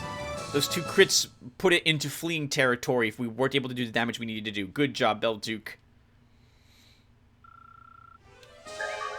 And worms also have power fruit. Lots of power fruit. I guess the creatures go and get it from the forest and then fly it up to their homes. Because we found it on... Griffins carry power fruits, and worms carry power fruits. And the only thing common about those creatures is they live in the mountains, and they have wings and fly. I guess... Yeah, they're very different otherwise. What were some other games? The GameCube was around at this point, if I recall correctly, wasn't it? I'm pretty sure it was. The Wii came out in, like, 2004 or so. There was a real-time strategy game that came out for the... So, when it comes to consoles, I was a Nintendo console owner. I never owned any of the other ones until I graduated college, and then I bought a PlayStation 2 so I could play Final Fantasy Tactics. Oh, I guess Final Fantasy Tactics was a game that was out in 1999, wasn't it? I didn't have a PlayStation, so I got to play that via my friends, and that was an amazing game. I really liked that one. Lots of different classes, lots of things you had to know how to do, lots of fiddly bits, and it felt very balanced also. I think they did an excellent job at getting all the creatures balanced amongst each other. Never played any of the Final Fantasies except Final Fantasy VII. Hey, Bruno! Worm time for you. Let's see if you can kill this without it running. Gonna be close. Alright, good. It won't get a chance to run now that it attacked us. And it is as good. It's as good as dead. Good job, guys.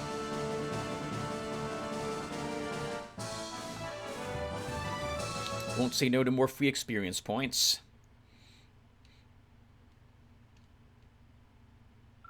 And the power fruit. Say yes to all the power fruits. Awesome.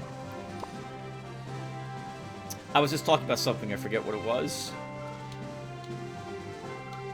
Ultra, you have to keep resting. It's Penelope. I guess we're bringing people back home now. We'll be in here for almost 7 days already. Holy crap. Yep, let's bring people back home and get ready to leave. Not bad. Killed 2 worms. Fought a few ghosts, but didn't kill any of them. We really need Magnus, though, to have an encounter against something. 2 of his people are almost leveled up. You know what? I think we stay a little longer. A little longer, because I want Magnus to have some random encounters. It can be against the Hawkman, Magnus, but I need you to find something and encounter it and swing your swords at it. Because you need 2 more experience points to level 2 people in your squad. So we're going to stay out here for a little longer. Back and forth. Okay, right. There was some game on the GameCube that I remember that was like a real-time strategy game. It involved goblins of these different clans, and there was I remember that you could fight different you could build structures, and every different clan had this massive creature that they were able to summon and fight. Oh, that was pretty cool. How it goes just vanished. Unfortunately for us, we don't get to kill a ghost. So there's only one experience point. It's going to be really tough to kill a ghost.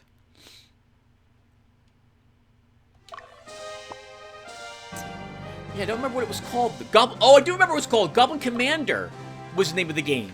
Yeah! Goblin Commander. I'll have to see if I can find the ROM somewhere for that. I don't think you can get that game anywhere else at the moment. My memory of it's probably... I probably have fonder memories of it than it actually being good, but I never got very far in it. Actually, I remember having a lot of trouble versus the AI in it, so maybe it's actually a lot better than I remember it being. Given that if it gave me so much trouble, it must be. If I couldn't beat the AI easily, that would indicate that I was going about the strategy wrong, which meant that it was probably a lot tougher than I remember it being. I think that game was made by some of the original people who made the Warcraft series, who left Blizzard Entertainment back then, if I recall correctly. Although the game might have come out later than I remember it being. Does it count as a strategy game if I mention the Great Machine? Because that required some amount of thought to it, but that was not a that wasn't a war game of some sort. God, I remember playing Civ 1 endlessly. I remember Gandhi showing up and threatening to go to war with me unless I gave the Indians nuclear power. Just so freaking weird. Fordham, your chance to prove that you can kill a Hawkman. Let's see if you're able to do this. No, it's gonna run. Oh, okay, no, it's not. No, it's not. And we might be able to level up that fighter when we kill this.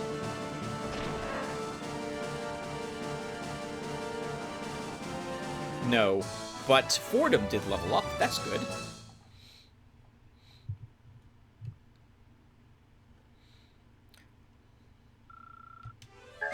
Nice, and we take his bandana, his sweaty bandana off his head. That's ours now. This belongs to us. We're gonna sell it for $5. As you rummage around through in the guy's pockets. Deal, let's have you move back. Everyone else is still walking around. Bumba. Back and forth a little longer. One more time, and then we probably should leave. We can find an encounter for Magnus to fight back in the other location. Gunther Piedmont. Ultra. Yeah, back and forth one more time. We'll get out of here. Around day 9, we'll go ahead and start leaving.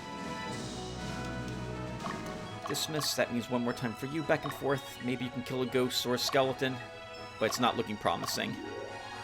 It's not your fault either, Dismiss. I'm not saying your squad is bad. I'm saying your squad is actually too good. You do too much damage to the ghost too quickly, and it runs. So we either have to barely hit it, or we have to do incredible amounts of damage to it. And the only one who has a chance, I think, of killing a ghost flat out would be Bruno. And Bruno will not bring you back home.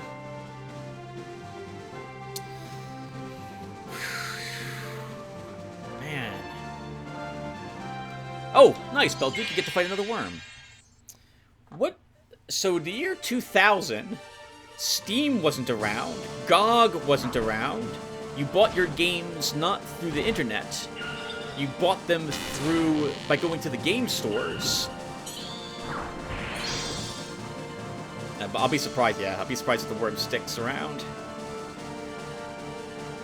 We do want a worm in our army eventually, but, well, I don't want a level 6 worm in the army at this point. We'll just get a different one later. Penelope, let's rest you. You'll be heading back home after all now. Man, everyone, I can't think of many other turn-based strategy games or real-time strategy games that I played back then. Oh, Dungeon Keeper was around back then, wasn't it? I think it was, the year 2000 or so. That was an interesting one. I keep thinking occasionally of playing through that for, like, Halloween. I think there's a version of the game now. If you have the game, you can grab this mod, which makes it run on modern-day systems without too much trouble. Oh, hold on a second. Ultra. Let's get you back out of here. We're leaving. And LB, send you back home. Let's go, everyone. We killed a few worms. We killed a single skeleton. We failed to kill some ghosts. It was a good time. Yes! Belduke, good luck. Good luck, good luck. Another worm chance. You know, we could try this instead. Hold on. Let's hit it a bit. No. Oh! Okay, that's good. That's very good that we missed twice. We're tired, I think. Yes, we're not doing that much damage to it, so we're tired. That's a bit awkward, because we probably won't be able to put out the damage to kill it, though. Yeah, we're too tired.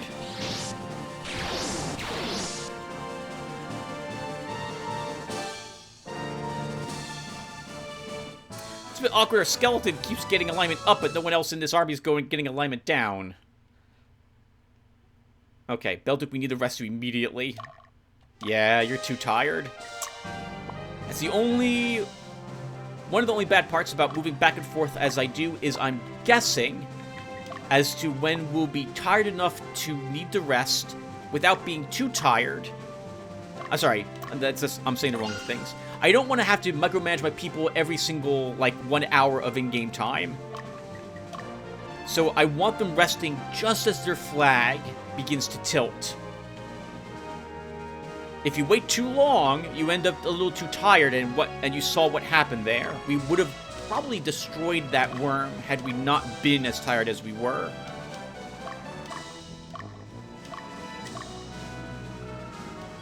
Alright, Magnus, you did not... Oh my god, look how tired you are. Pivot you this way. Uno.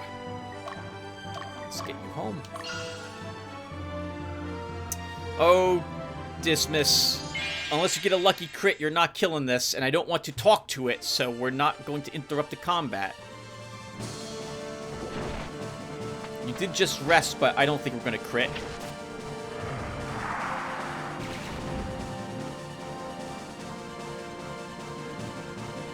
You know, I don't know if I mentioned what ghosts do.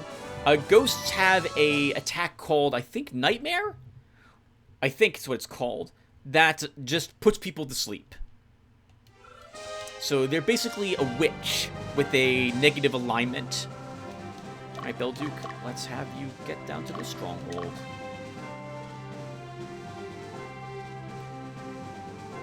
Ghosts are useful to have in the same way that skeletons are useful to have. Well, a little different, I suppose. They add some support, and like skeletons, they must be killed by a blessed attack, or the squadron must be completely wiped out in order for them to be destroyed. So if you, on that note, they can make decent front-line fighters, in so much that the enemy is going to wail on them, and if they kill it, it gets right back up again. Assuming, of course, that they didn't wipe out the rest of the squad. Alright, everyone, this was fun. We did some battles. Unfortunately, we didn't get the experience I wanted on Magnus. Actually, Magnus, you know what? I'm going to walk you back and forth while we're waiting for the others to get back home. Maybe you'll find a Hawkman. Ultra, we'll rest you here for a little bit until Belduke arrives. Or arrives. That's good enough, actually. Ultra, we'll send you back home. Good job, Dismiss. Shame about the ghosts. I think it's always skeleton and ghosts when you get told that undead are present in an area. And it doesn't matter, like, they're both in forests, and you can't choose which one you want to fight. it's going to be random, and you can't really just... Like, going to a certain forest doesn't guarantee you one or the other. Yeah, I can't think of very many other strategy games I played back in the early 2000s. I'll have to look online to see what strategy games were around for the PC at the time. I think back then I was mostly playing space flight simulators and FPSs with... And were action RPGs, Diablo 2 in particular. Spent a whole hell of a lot of time playing that one. Welcome back, Magnus. Nope, that was the wrong thing. Magnus doesn't have that. Belduke, I'm just going to assume you're not going to fight anything, but we'll see if maybe get a Hawkman right at the last second. No gremlins either, by the way. Didn't find a single gremlin.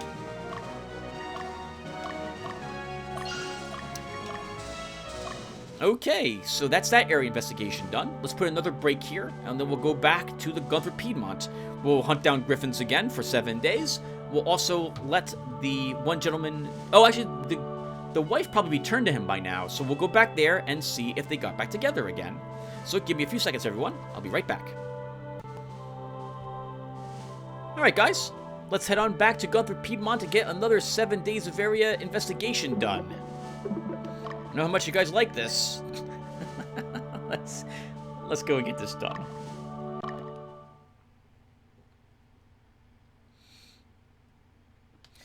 Alright, now of course, all we have to do is walk here in order to get that helmet created. But you don't think we're actually just going to do that, right? We got to get everyone out here and looking for worms and young dragons to kill, because we need to rid this area of those things for the power fruits and the delicious experience points. Mostly for the experience points. Let's do it. So Dio, you can be the one to head over here, since you've been following up on the whole helmet thing. And then we need people to hunt down enemies. So let's see. I'm guessing that the best way to get young dragons will be to head out here. We didn't fight anything in the forest out here, did we? Or I don't remember seeing anything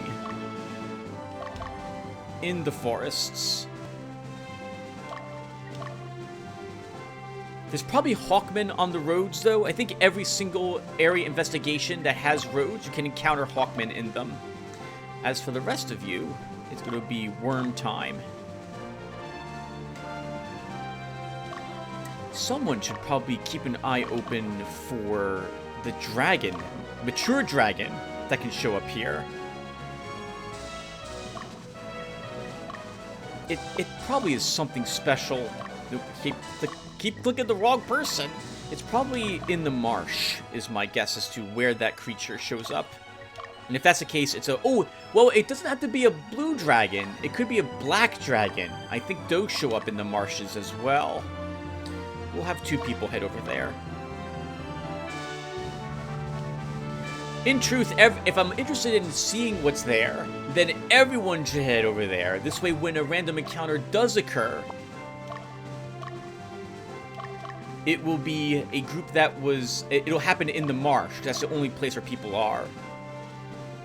Alright, we'll wait till the morning, and then we'll see what's happening at Burgundy.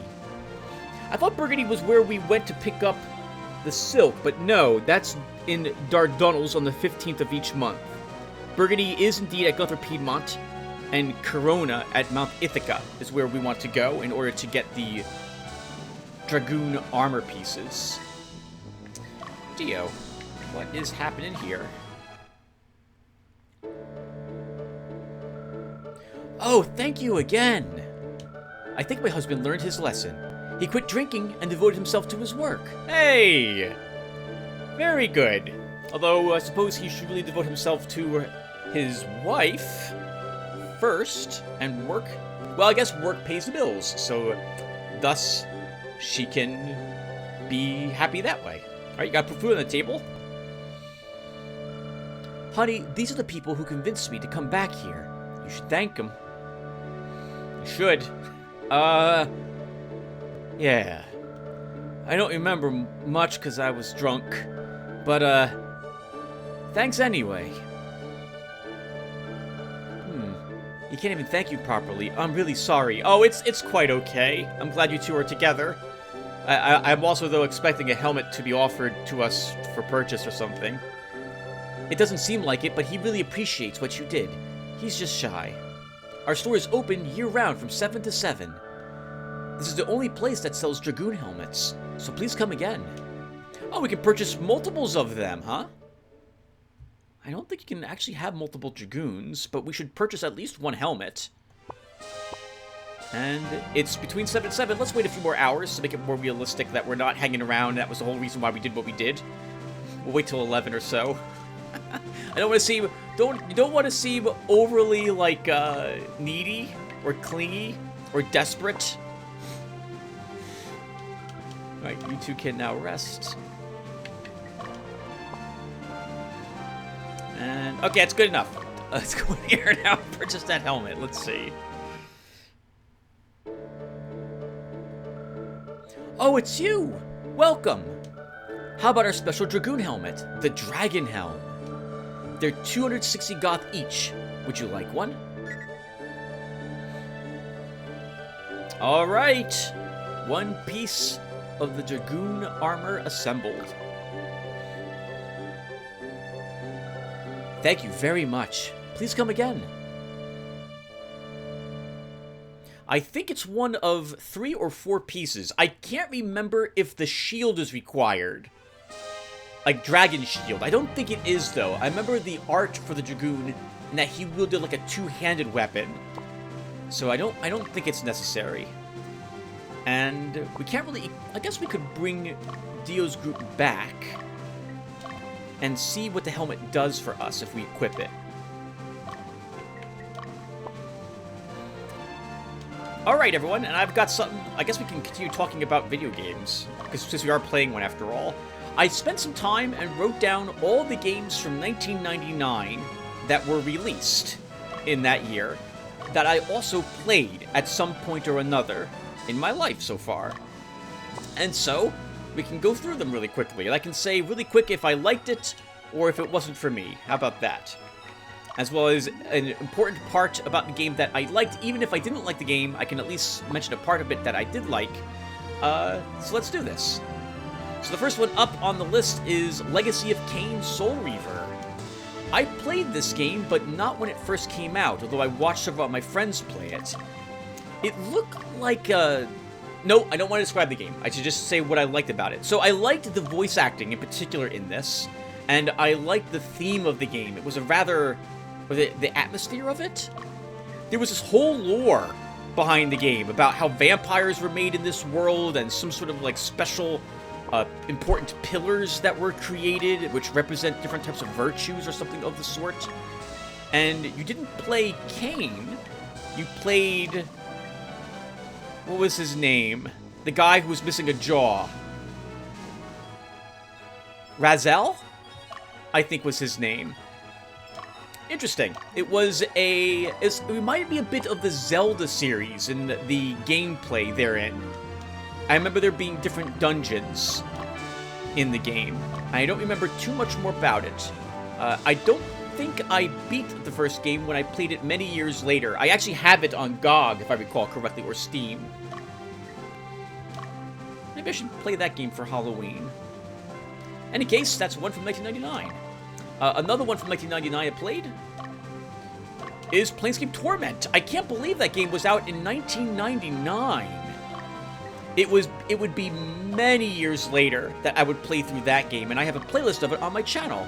Though I don't know if I can recommend watching it. I had some audio issues during the game in some of the later parts, and I think that was the game? Oh, what am I doing? Stop. We know it's here already. I think that was the game where the last time I was using a headset at some point in it, or I swapped over to a better microphone. Because I remember having audio issues, and then they were all cleared up near the end.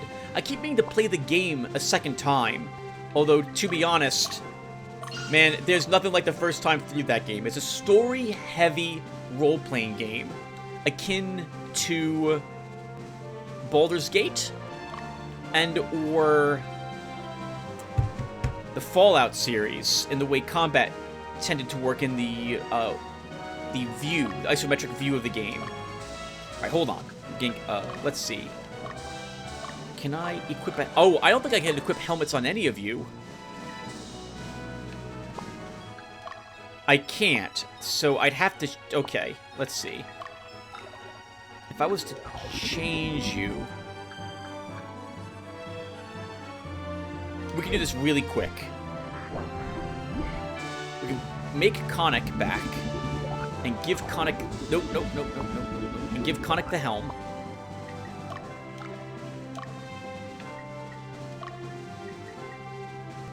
And, oh, it doesn't improve the stats in any way at all. At least not from this screen.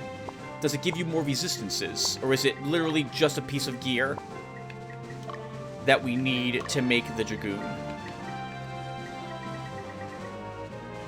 Resist Strike 4, Resist Fire 4. So it does have some defensive capabilities. So we will want it on a unit. Oh my god, what's happening? Okay, go back to the organized screen. Go back to change class.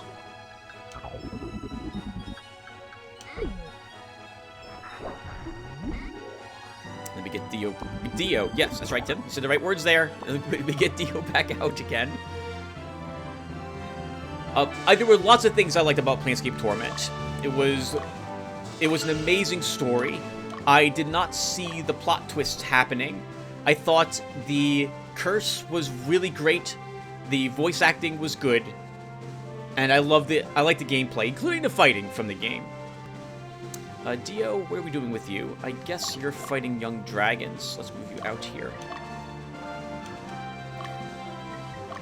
Another game that was released back in 1999. I can't believe that, like, I've been alive so long now to remember these games and think of them as being old, but that was the case. Star Wars Episode 1, the Racer game. It's probably not well known to folks, but I'm a huge racing game fan. I'm not good at them, but I like them a lot. I own quite a few of them. I'm a huge fan of games in which you're flying a futuristic racer of some sort, like the F-Zero series. F-Zero GX in particular. I really, really like that game.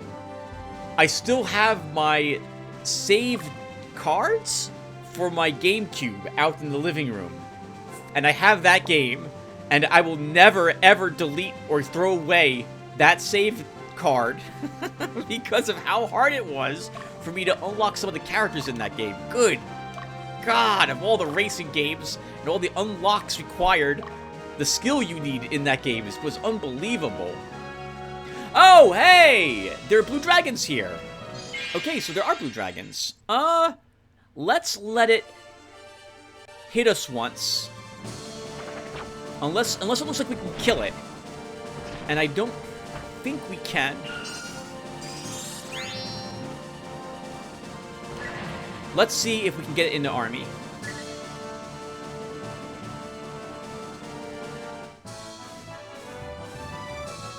And we did. Oh, that was a cool looking swamp, by the way. Our first fight in a marsh. Okay, Penelope. Let's go, really quick everyone, let's go back to the organized screen. I want to see what level it is. 7. That's too low level. I'm not interested in keeping it. It also won't do for you, Dennis, because you wanted to be any dragon but the blue dragon. Because the blue dragon, when it levels up, becomes a Hydra. That's the only one that you didn't like the look of. Okay, so we're just going to dismiss it.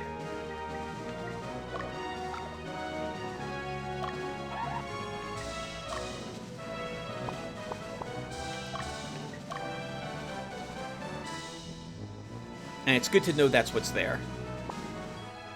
That also means that I'm not interested in sticking around in the marsh then.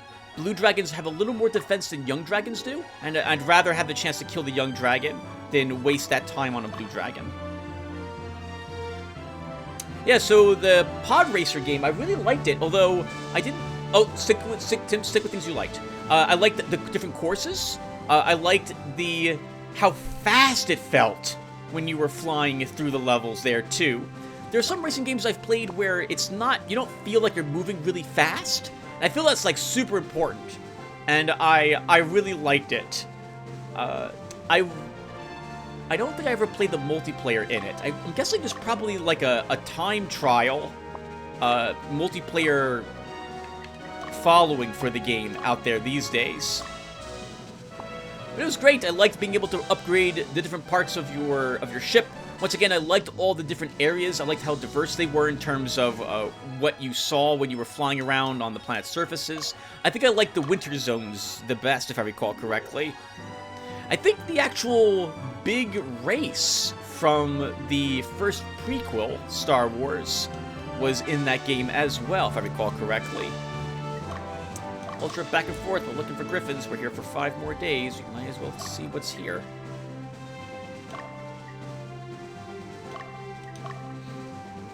The game I had thought of, and I couldn't remember the name of, came out, the real-time strategy, where I talked about, like, the Egyptians or the Romans or stuff like that you could be.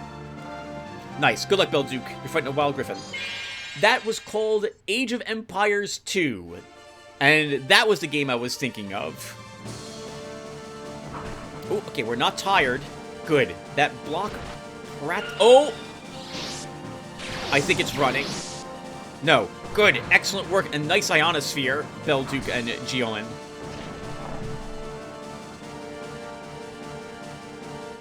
Sweet! Kill all the griffins. There'll be no griffins left in the entire kingdom by the time we're done exploring all the mountains around here. And of course, Power Fruit. So, I liked the game, though I only played it multiplayer. I never played... If it had a campaign, I don't know what was in it or anything of the sort, but I liked it. It was fun to play the different races for a brief amount of time. I remember I really liked the boats in the game. I liked the naval battles that I could do in it. Half-Life Opposing Forces had been out in 1999. Good God! It's... Half-Life, that was the last official... Is that right? No, it's not quite right. There were a few other expansions that came out for Half-Life on different console systems. I remember one coming out for the Nintendo 64 GameCube. Man, but it's been a while. I haven't played through Opposing Force in some considerable amount of time. I think it was last year I didn't record it for my channel, but I played through the first Half-Life and Blue Shift. And I liked them, but again, they did a pretty good job on those. But I didn't play through Opposing Forces. I got up to the point where you get your squad, and then stopped there. Thinking that maybe I should record all of them, but I didn't do so. Good standard Half-Life FPS. It's a bit old school. There's some bits of it that... Yes, good luck to you, young dragon. There's some bits of it that were a bit cheesy, like when you... Like, there's a corner, you know there's a head crab just waiting for you to round the corner in it. And stuff of that sort. But overall, it was good. Looks like I apparently am obsessed with watching these battles when they happen. Good. I'm worried about jinxing it and the young dragon escaping. But we should down it.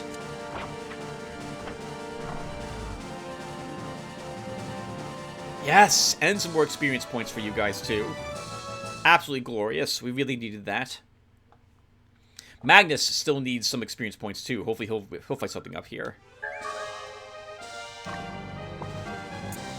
Unreal Tournament came out in 1999. Man, I played the ever-living crap out of that. When I was really young, I would play a lot of Duke Nukem and Hexen. Duke Nukem 3D especially against my youngest brother. And I got all my training for first person in that game. My twitch reflexes were improved on that dramatically, as he and I would play basically tag. We'd run around and we wouldn't try to kill each other, but actually we would. But we spent a lot of time running from each other, firing around corners, anticipating where someone was, hit and run and ambush tactics. And man, I was really good at beating him up. He was good at occasionally killing me too.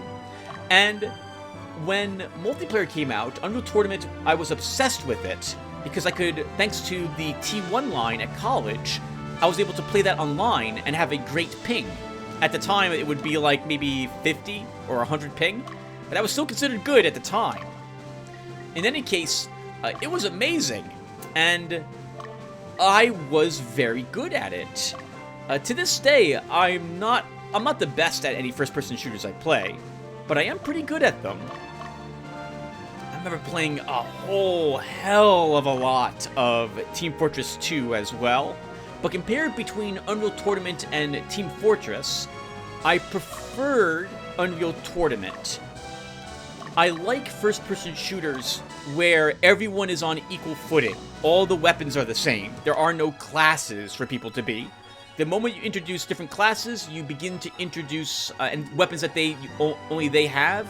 You begin to introduce well, balance issues. And let's stop there. Unreal Tournament was fantastic. I really, really, really liked it. I played the heck out of it. I played normal modes, but I was also a huge fan of the low-gravity insta-gib, capture the flag games also. So much fun. So much fun. I was accused of cheating several times, actually. I never cheated. Never ever ran any hacks, no trainers, no auto aim, nothing of the sort. I was just really good. I really, really liked the game. These days, I probably can't keep up with the amount of people who have been playing in these types of games since their childhood, and I'm probably not going to be as good in a multiplayer setting. These days, actually, when it comes to FPSs, I guess we're going a small tangent here, I tend to stick to co-op first-person shooters now. Most of my time has actually been spent in Deep Rock Galactic when it comes to more recent first-person shooters now.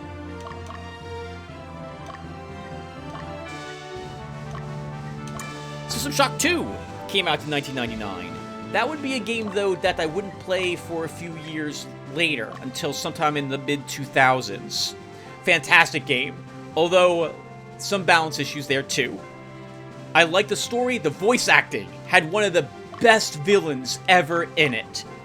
And since I didn't play the first game, I didn't get any of the clues until much later on in the game about what was going to happen to me. Loved the setting, liked the game company, thought it offered quite a bit of ingenuity in terms of what you could do in that game. One of the, well, no, since that game had come out, I played Deus Ex. But it was one of the first games, if I recall correctly, that featured an inventory system where you had to manage what was in your inventory and where it was placed. It had stats associated with it as well for your characters and so on. Good game. Good game. I don't play the original anymore. I now play a modded version of System Shock 2 whenever it visits my channel. The Sect mod, which adds new weapons, new creatures, greatly improves and makes more dangerous the creatures that were in the game, rebalances some of the skills, and is overall, it's everything I could ever hope that game was originally in terms of balance and difficulty. It's amazing. Absolutely love it. The Sect mod. You should look it up. I got several videos of it on my channel. Nice! Belduke. Time to kill another Griffin. Free Space 2 came out in 1999. I never played Free Space until much later, and I did not get very far in it. This Griffin's totally running away, because we've hit it all these times. It is not going to stay. It is too much damage, guys. It's too much damage. Maybe we should actually... Belduke, because you're going to scare everything away... I think we can't have you go out here anymore. You should probably fight dragons. So let's send you up over the mountain. A dragon may... You may not deal enough damage to a dragon to make it flee.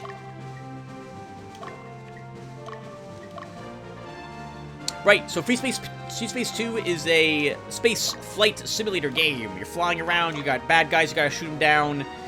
There's a bunch of lore that happens in the game world. Free Space 2 is obviously the second in the series. I know, in case you guys will ever play it, I won't want to ruin the story. I've played it, but only a tiny little bit, so I can't really speak too much about the game, other than I'm a huge fan of those old school space flight simulator games. I keep meaning to start them up this year. I have quite a few of them installed now on my channel. I'm sorry, not my channel, on my computer. I've got Wing Commander: The Darkest Dawn, Tachyon, Free Space 2, the X-Wing series, and TIE Fighter. They're all sitting here waiting for me to play them, and I'm just not going to apparently ever do it. I'm just apparently not going to do it. Magnus, let's put you over here, and maybe you'll fight a Griffin or something. Earthworm Jim, the one that was 3D, came out in 1999. I really like the Earthworm Jim series, but I'm not a fan of the cow one. The cow one is that's what in parentheses. The 3D one that came out for Nintendo 64, I think. It was the boss battles. Oh my god, the boss battles. So many marbles. It's so frustrating.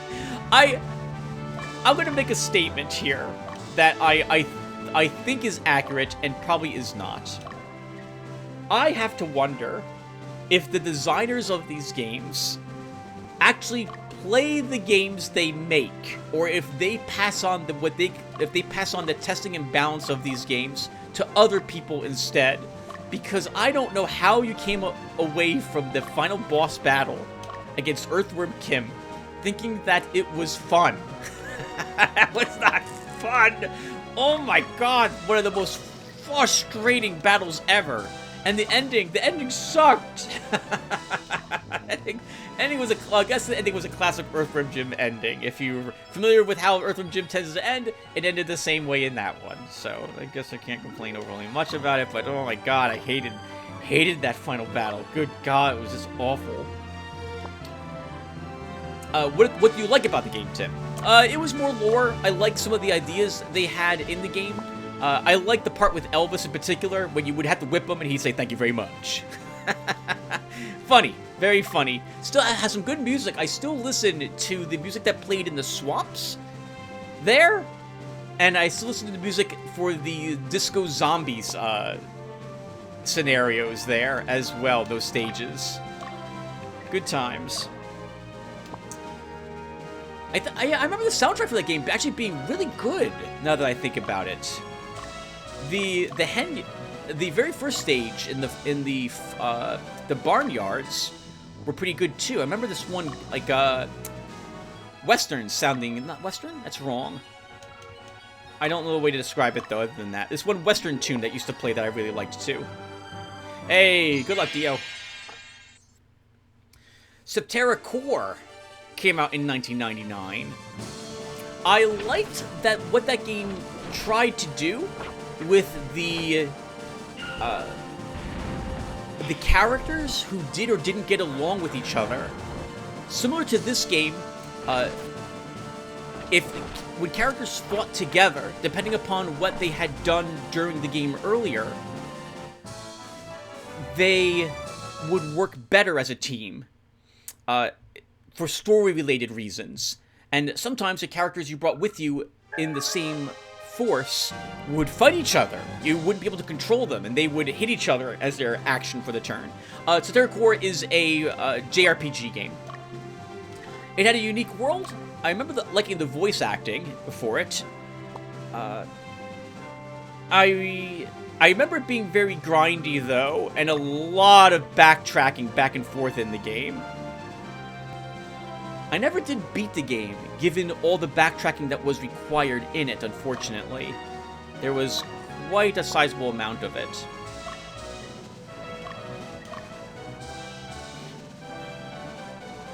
Yeah, but really unique set. Oh, I like some of the battles that you had to do, because you had to understand the creatures a bit better, to understand, like, if you wanted to attack them with magic versus physical, and sometimes weak attacks were better than stronger ones, because some creatures took a certain number of hits to down, as opposed to a certain amount of damage to down them. Homeworld! Oh my god! Homeworld came out in 1999. Really liked Homeworld. I love the idea of a three-dimensional real-time strategy game. Never played multiplayer in it, though. Only played the campaign. I never attempted to capture every single enemy vessel that I came across, though my army did consist of quite a few of them. The salvage vessels were one of the most important things there. Like the setting, like the story, I loved when you came back to your home planet after your first jump, and the music that played was so sad as you're watching the last of your civilization get destroyed in front of your eyes. Oh, it was great. Oh, man. Oh, I hated it. Like, I'm sorry, I loved it, but I hated that part. Oh, my God, those stupid assault frigates. Oh. I like the twist at the very, very, very, very end, where when you play the game again from the same save slot, you are the other race that you fought the first time around, hinting that it was a never-ending cycle of who was considered to be the bad guy. I very much like that. And we've been here for almost 7 days, so it's time for us to leave.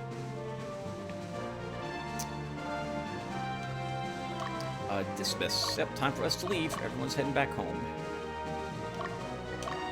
Actually, Penelope, I want you resting a little bit as well, so let's put you back here.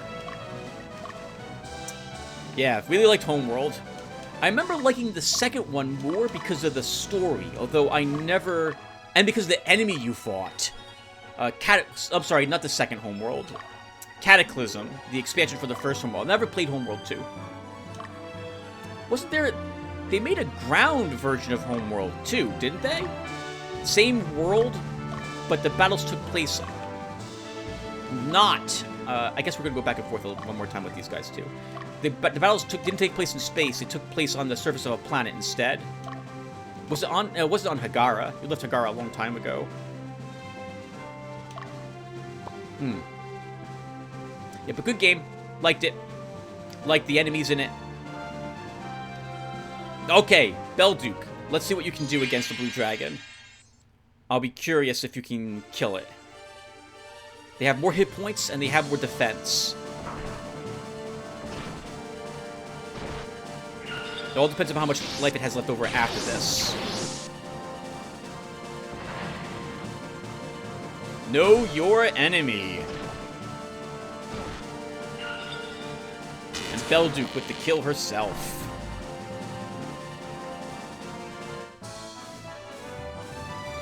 Good work. Good work. Maybe we stay here now for another, like, 3 days.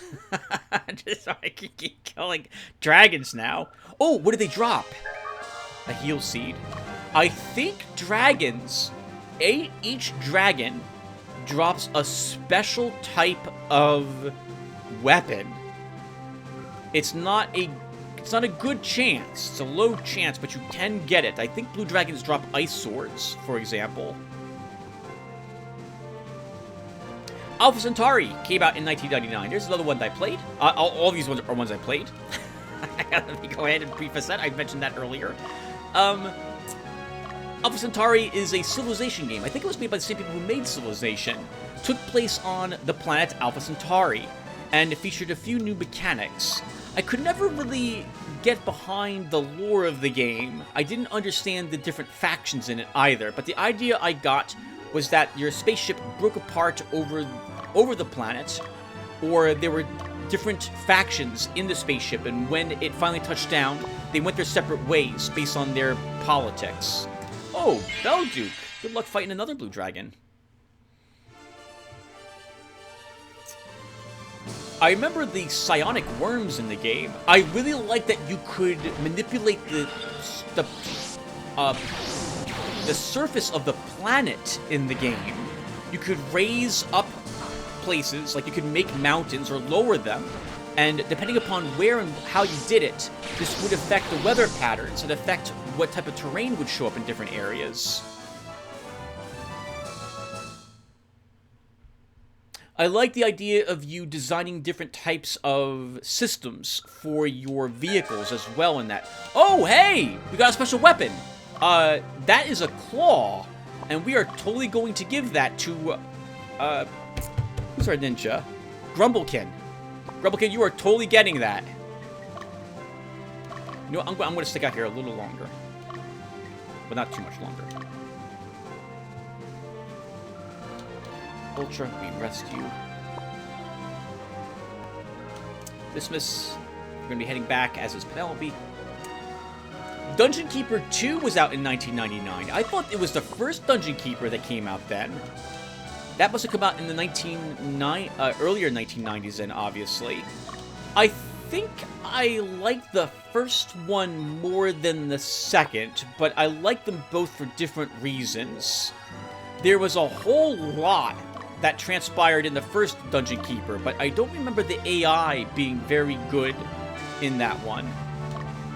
And I remember it, well, it was always puzzly. I thought it was more puzzly in the second game than the first one, if I recall correctly. I thought that they went a little too cute in the second one. Not that that's necessarily bad, though, but I liked how the first one had hellhounds, for example, in it, as a creature you could recruit. And hellhounds, if you had corpses in your graveyard, would go to the graveyard and piss on them in order to decompose them faster. Like, that's pretty amazing. You know, you're not going to get that in a game these days. At least, I don't think you will. Hold on. Wait, you're not doing anything. Who are you? Ultra. I guess we're heading back with you, too. Never did beat either of the Dungeon Keepers. I tend to get to a certain spot in them every single time I decide I am going to play them, and then I just stop at that point. Dungeon Keeper, though, I like the idea of you being a evil overlord and managing your evil forces. It was the first time that... Well, is that right? No, that wasn't. Nope, because you could play the orcs in the Warcraft series, and the orcs were totally not good. There was no shades of gray for the orcs in the first two games. They were absolutely evil. Absolutely wanted to slaughter all the enemies. Bruno, I wouldn't mind you killing something else, but I guess it's not happening. Let's bring you back home. Belduke, one more group, perhaps, of blue dragons will bring you here, and then there.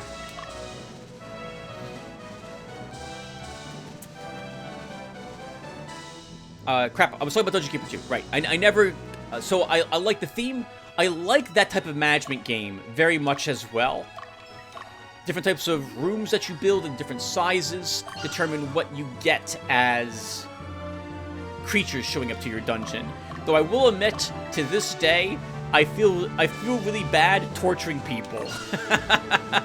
Tim has generally always played the good guy, even in games where you're playing the bad guy. I feel just I feel a little too guilty. I shouldn't. I'm playing an evil overlord bent on world domination, but I do. So, Spawn. There was a Spawn game that came out in 1999. Now, I don't think it was the one I played on. I think it was a Super Nintendo. But I wonder why there wasn't a good Spawn game made. Or maybe there was, I just don't remember it. Or I never played it. But I was a huge fan of the Spawn HBO miniseries that came out back around that time. I thought it was fantastic. And I loved him. He is my favorite superhero. I don't really watch superhero movies. In fact, I can't think of the last one of those I watched. It must have been the Batman with Michael Keaton as Batman. I haven't watched any of the new Batman series, for example. I haven't watched any of the MCU stuff. I'm just not interested in it. It's not my thing. I want it more cartoony. But the Spawn series, though, was different. I wanted it as dark as it could get, and I thought that HBO series was amazing, and I loved him as a character. Oh, so good. So good. I really liked it. But there was a Spawn game that came out. I did not play that one, but I felt like writing it down because it gets me a chance to talk about my favorite good/not-so-good superhero/world. In fact, when I played through Disco Elysium, I tried to play my detective as the big guy from the detective pair in the Spawn series. I can't remember his name now. But that's how much I like the Spawn series. Thief Gold came out in 1999. There's a game I wish didn't come out. I like Thief the Dark Project, and I like the Thief series, but I didn't like Thief Gold. I thought they changed the game in every way that just was for the worse. But still, it was more content if you liked it, and I won't say no to more Thief, so... The Thief series itself, I really, really like it. I thought they did a great job on keeping the theme and atmosphere and the gameplay.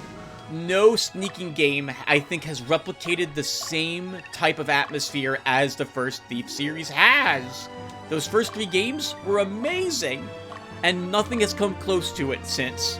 We've spent 22 years, 23 years, we haven't gotten a game that's equivalent? What the heck? The closest we've gotten is, like, Dishonored, but that's... You got special magic powers that really make you super strong and you're not really scared of anything, so I don't know. You just don't have the same thing as Thief Gold. And I've got a few more games written down here, everyone, but we are done with this area exploration. We are done. So really quick, no one leveled, but we did get a very nice claw, and we are absolutely going to equip that. Your damage doesn't go up, Crumbly, but Dragon Slayer made from the claws of the blue dragon. This claw, I think, does do frost damage, which means it's not physical, which means you will do more damage when we fight enemies. I'm pretty sure that's the way that's going to work. And I don't think we have anything else to give anyone else. Let me quickly check our equipment.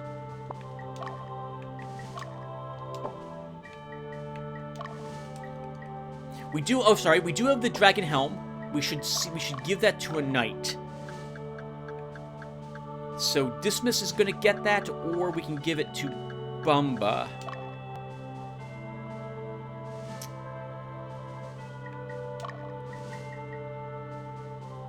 I don't see any stat increases on you, Bumba. Let's just make sure that's the case as well for Dismas.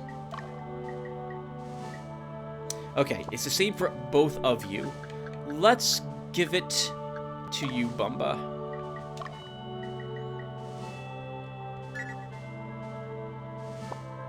I'm going to have to remember you have that, because if we are able to create a Dragoon...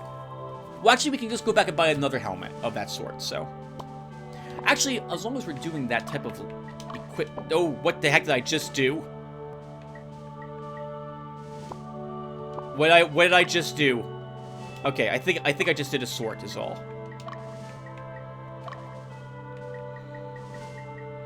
What does the normal helms do for our knights?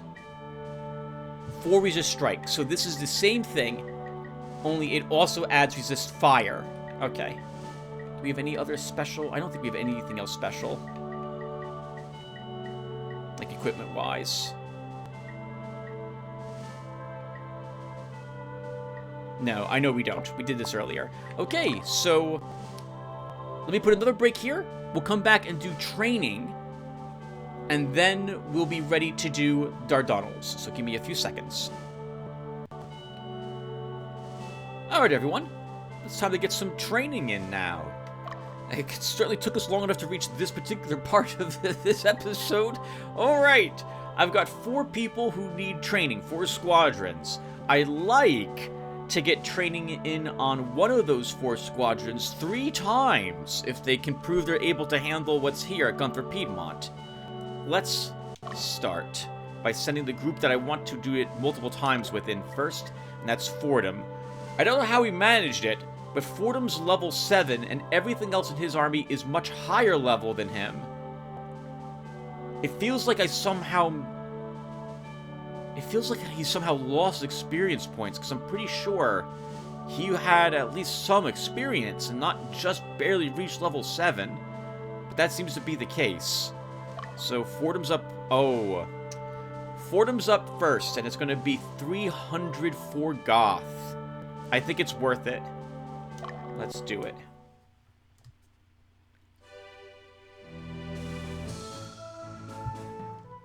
Our goal is to grow in both mind and body. It's against our will to fight, but if we approach Goth, we accept your challenge. Hey, but I'm really tired. And we have won this battle without any losses, assuming that the front golem doesn't crit. But we're not likely to lose this one. I had a really rough night trying to get some sleep, viewer. I got like 4 hours, and I just woke up from about a 3-hour nap. That was so nice. It's so tough for me to get rest when I need it. So I may be babbling a little bit. Or a lot of bits. Given how tired I am, my words might not make any sense, but I really do want to get this part recorded. At the very least, a training, but I would also like to get in the battles in Dardanelles as well. Yep, and we've won. They'd have to crit multiple times on that little fighter, and I don't think they're going to be able to do that. They must be set to attack weakest if the only thing they're focusing on, I'm a professional, is that fighter. Good block there, Troy. Remember that training costs more, the cost is based around the levels of your squadron. So if we had moved Catretta out of this army and into a different one, and had taken a lower level person, it would have been cheaper for us to do this training. We want to hold on to some money for what's coming up, because, as I've hinted, the next scene is going to be rather difficult to complete.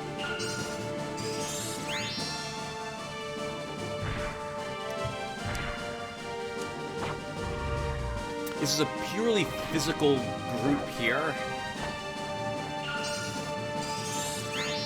This army, but I think it's acceptable.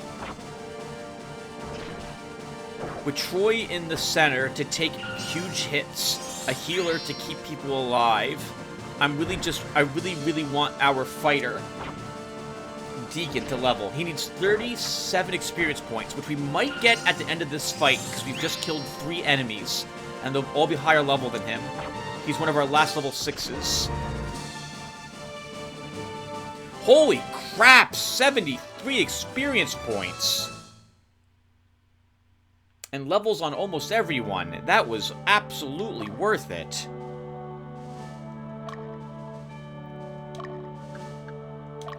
Okay, so let's now do class change.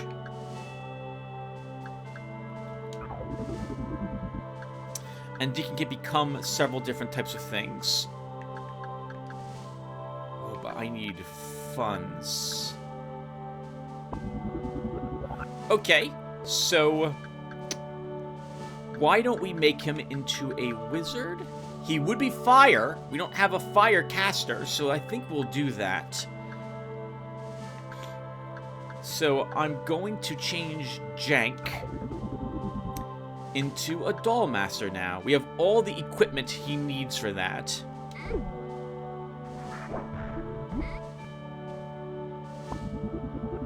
Our first doll master.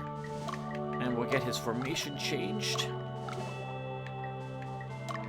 He's probably going to be pulled out and leading his own group. Oh, Doll Masters also do better on the front lines, by the way, than on the back lines. And let halt. Well, I think that was your handle. You wanted him named Clifford Lee, if I recall correctly. I don't know if I can fit all that in for a name, but let's give it a try.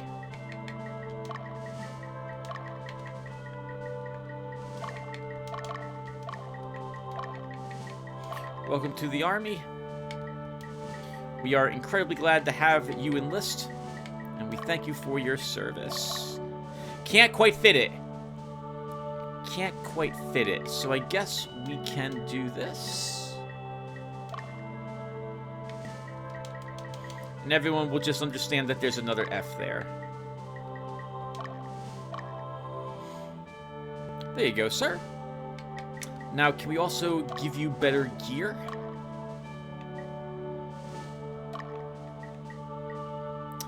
Oh, you know what? No, we don't do that.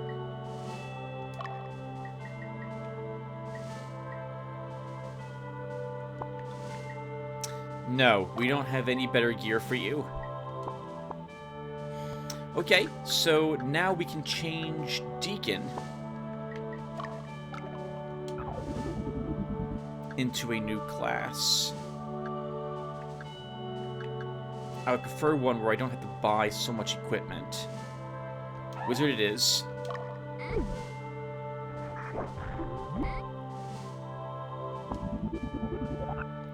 Okay. And formation change here.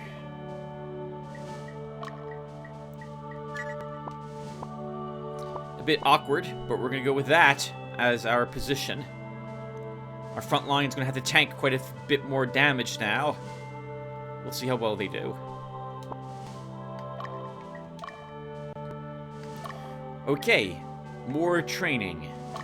Bumba could use... Oh, Bumba, your army... I put Aloe now in the back ranked. I don't think I want to do that. Stop. I want this.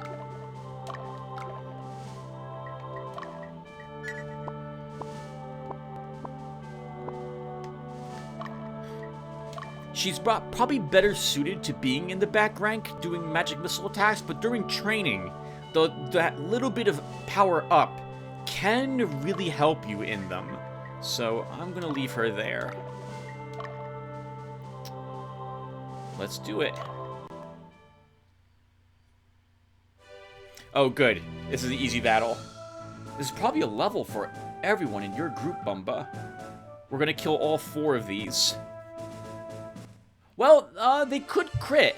We might lose someone. It's not likely, but we don't have, like, a powerful healer here. We're also still set to attack strongest, and I'm going to leave us on that.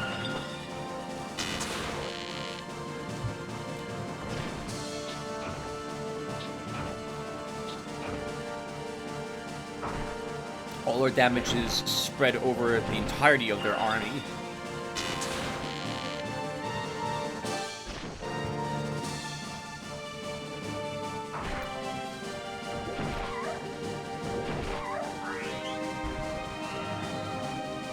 Good.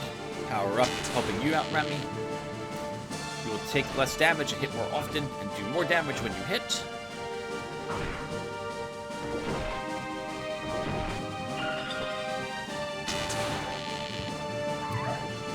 Every fallen soldier also weakens the damage output of that group.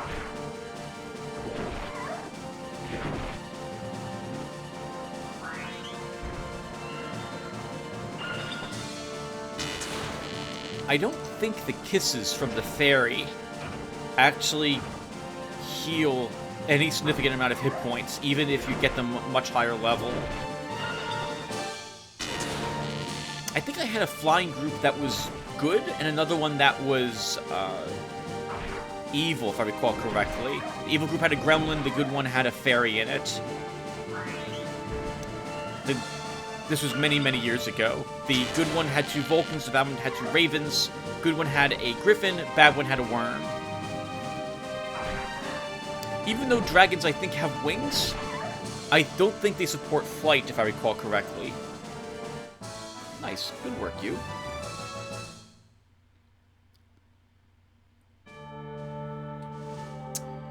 My chart must be off if 2 of you gained levels there.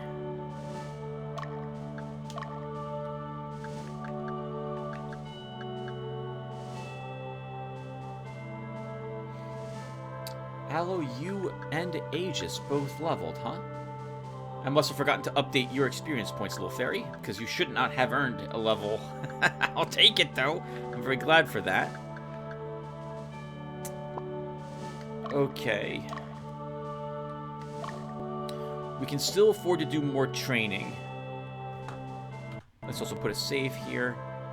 So, let's do this now for Ultra.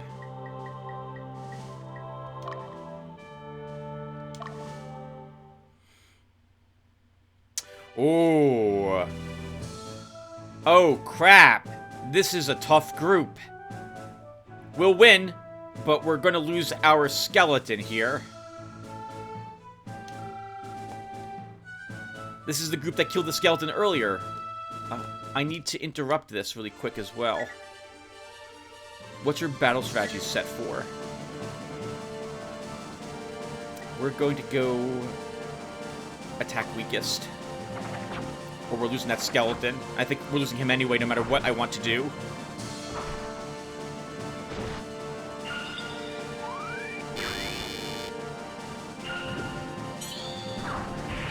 Yeah, he's not going to survive. They're all going to focus on him. They, too, are set to attack weakest.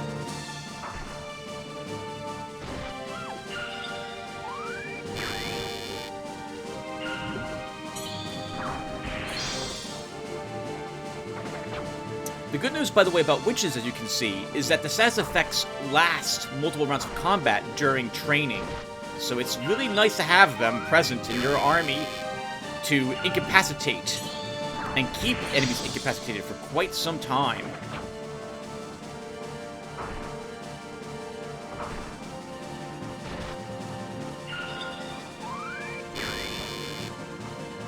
Actually, we might keep our skeleton alive somehow. It all depends upon if the sorceress decides to attack it.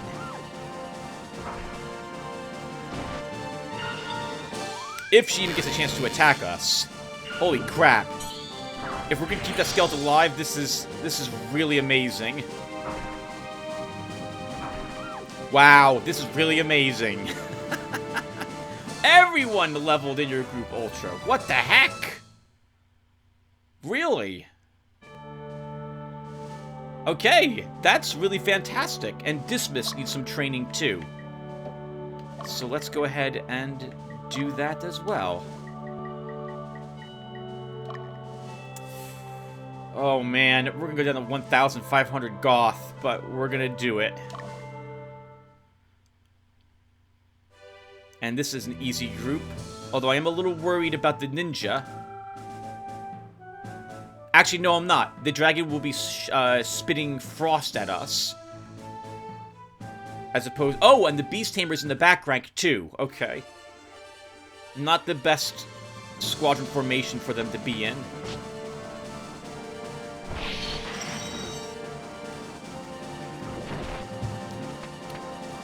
They only get one attack each.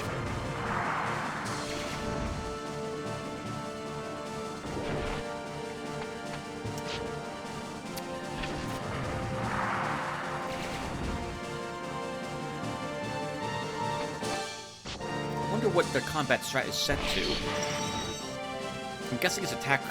No, it can't be attack weakest, or they wouldn't be going after the knight. It'd be going... The beast tamer would go after the other beast tamer.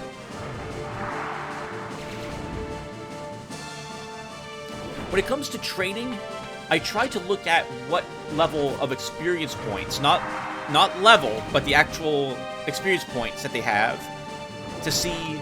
I try to guess if we're victorious, how much will the army gain? Because I want them all gaining as much experience points as possible without wasting it, given that we're paying for this, the privilege of fighting here. And that will be the last training we do. Okay, so let's now quickly look at all my classes. I think we keep this army as it is.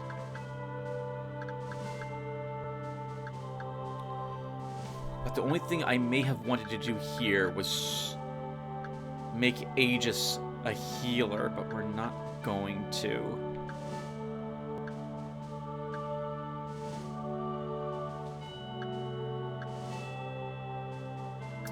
Okay. Tracy? Oh, Tracy needs more intelligence and mentality to be a witch or a sork. So she's gonna stay as an archer. Could swap her.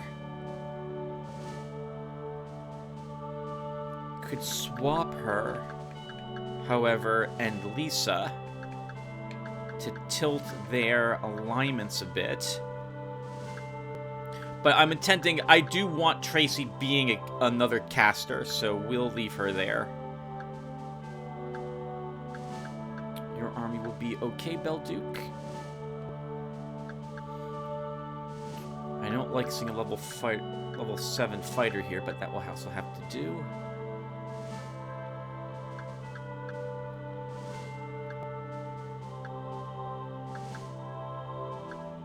That's going to be fine.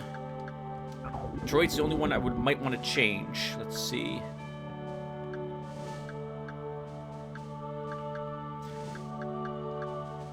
I generally don't keep ninjas around. So their stat growths are better than a fighter, but I remember them.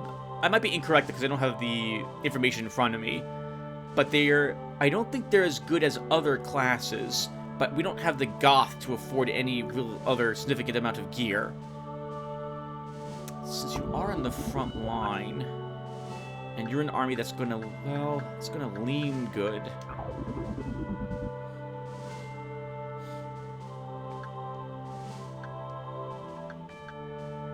We don't need another Beast Tamer. I do think each Beast Tamer added to the army increases the stats of the creature that's with them. You know, I'm not going to commit to buying anything at the moment. Let's just keep him as he is. All right, so I think I'm set, everyone. Let me put another break here to mark the training down as to when this started and ended, and we'll be back to start Dardanelles. Give me a few seconds. Okay, folks, training's complete. Let's head up to Dardanelles.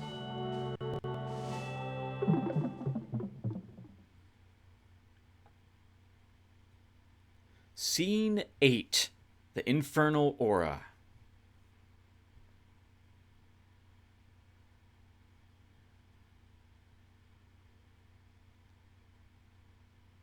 Southern Region, Akka Castle.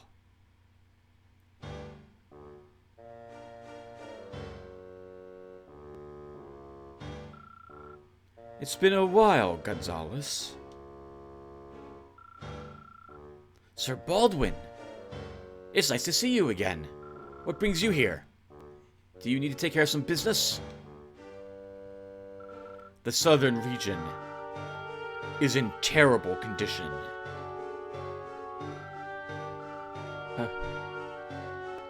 Am I to be punished? No, I didn't come here for that. But the Triumvirate is taking the matter quite seriously. Punishment is inevitable.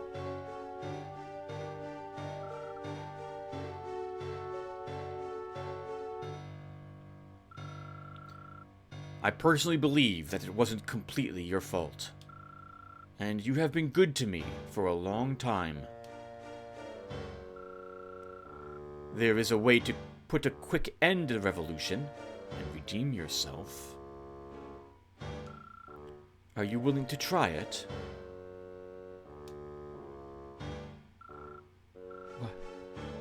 What is that? This will grant you power.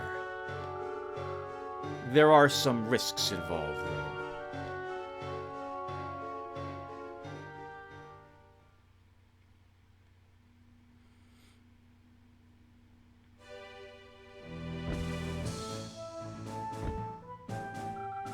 Reporting as requested, sir. Long time no see. Magnus, right? You're... Last time we met, we were still on opposing sides. I'm Destin Faruda. Glad to meet your acquaintance. Me too. I apologize for the other day. I lashed out at you without understanding the intentions of the Revolutionary Army. Oh, that. It's no big deal.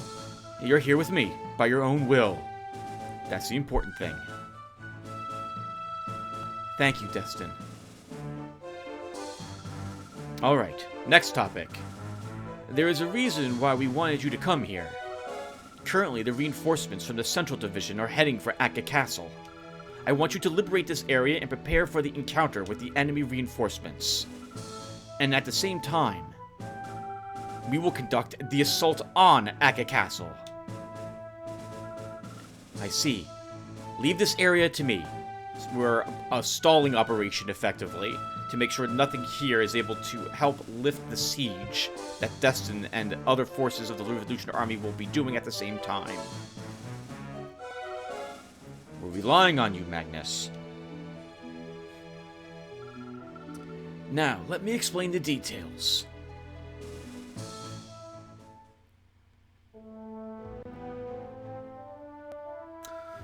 Oh man, good old Dardanelles. It's been a while since I've seen this mission, this map. Man, you spend a lot of time here because it's a long area to explore. We're going to come back here often for that center city in the upper portion of that area along that road. That's the place that sells very particular types of things, like resurrection altars and bits that we'll need for class unlocks later on for equipment pieces. I think there might be a specialized Draconite book available there too, but I'm not sold on if I'm using the Draconite books this series yet. They are extraordinarily powerful, even if they are some of them are very difficult to acquire. Man. You also do, I think, 3 battles here in Dardanelles. I'm mentioning all this just because I've done this a lot, this area. It's been a long time since I've seen it, though. I'm surprised I remember so much about it. Alright, yes, let's get started, Hugo. Sorry. The town of Romella will be our headquarters for this operation. Fort Acasis, a day and a half to the east, is our destination. We must liberate the fort. You can either travel east through the mountains, or we can go north and liberate Melfi, then travel the road east. There are unconfirmed rumors that the Southern Division has sent reinforcements here. There's no way for us to verify that. Be very careful. Ambushes, in other words, are likely to be here. I do wish that once again from this screen I could check out the cities or population so I have a general idea of where people are going, but nothing stops us from doing that once we start the mission.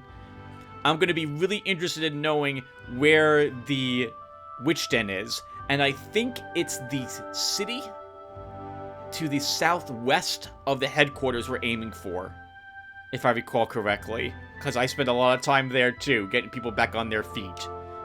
Remember that even a long time ago, I was trying to use these house rules I'm using now to make the game more difficult for me, and I had to resurrect quite a few people.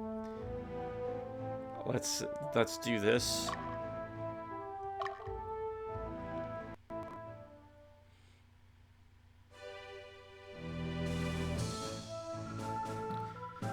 It's all up to us whether the revolution succeeds or fails, Magnus. The course of this revolution depends on the outcome of this operation.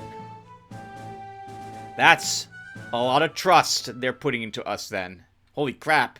We went from good luck with this to, no, we're absolutely trusting you, Magnus. Good luck.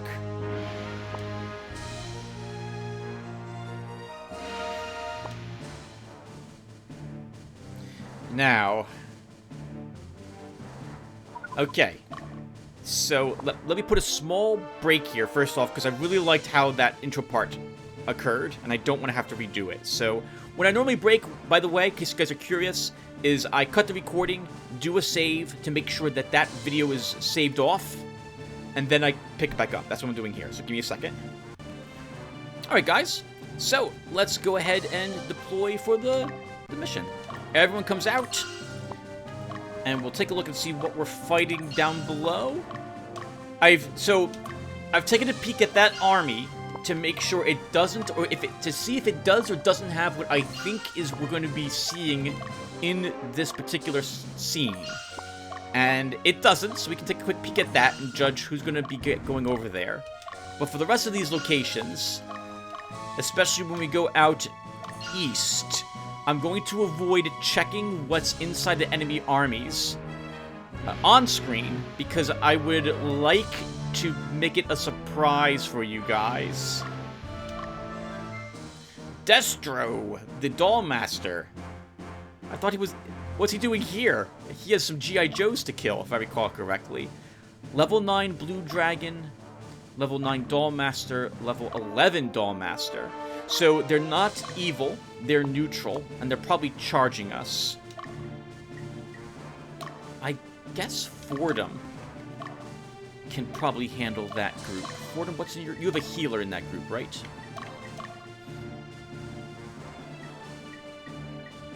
You do. You should be able to handle that. Let's have you fight them.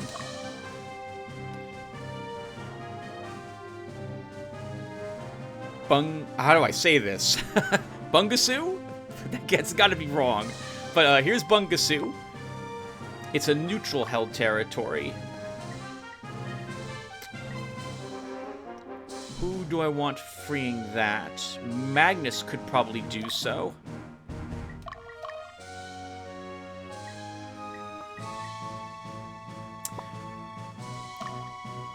But I need to change his formation. I guess that's odd. I thought I had already changed his formation. So let's move him over here to keep him out of the center of this battle, since this is going to be tricky if what's in here is here. And we head out that way. 61 at Melfi. We need a good leaning aligned unit to head up there. So let's send Dismas to do that.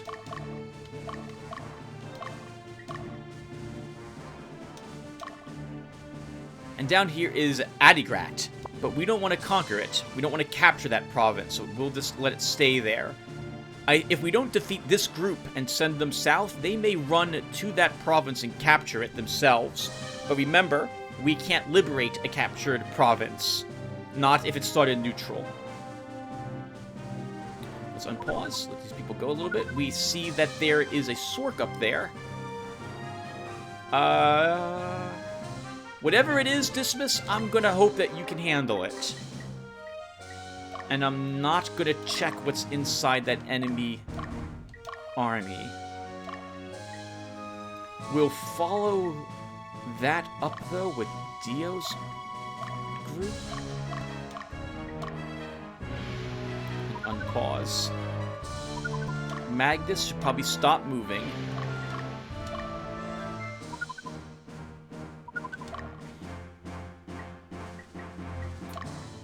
Belduke, we'll have you head up here as well.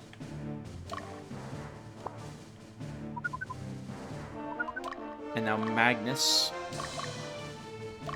can take over that stronghold. Ultra will send... Actually, we'll send Bumba, I guess, that way too. Penelope.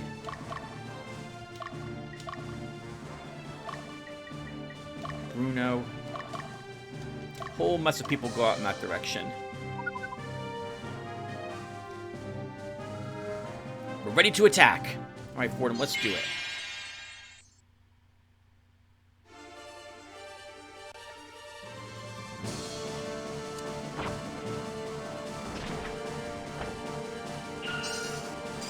There should be no issue here, especially if we ignore the dragon.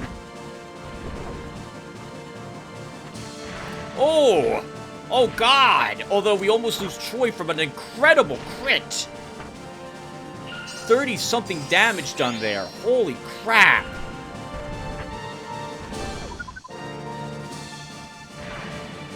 We might have lost that engagement.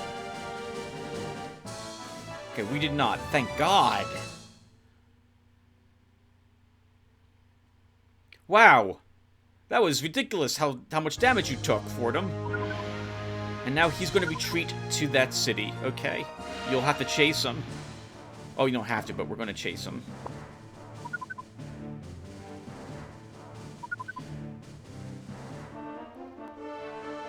I need to check what's inside that mage's army.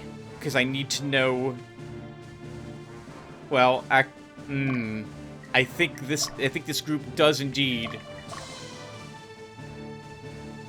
have something difficult in it. It should be Penelope that does the battle as well. Actually, I guess Magnus can handle it.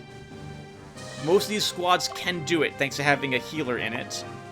So we'll just move forward. Also, Fordham, you need to heal. Troy, he got the snot kicked out of him. If that happens again, we'll lose Troy. So yeah, we're gonna use a heal leaf.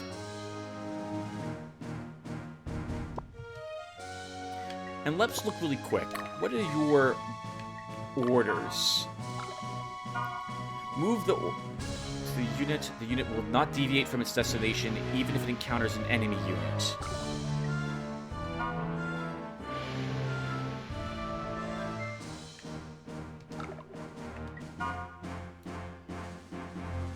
I think we still want Dur there. It's supposed to be retreat, intercept, and guard.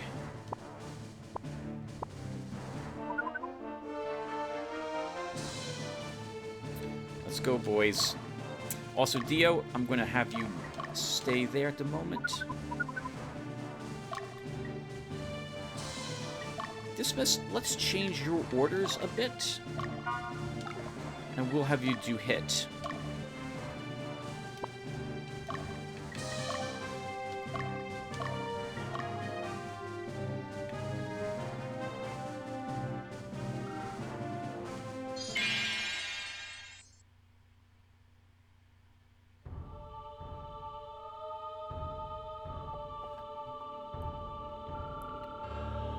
He's a soldier from the Central Division. I knew about the reinforcements, but who did this? Before we even arrived. Help! Someone help me!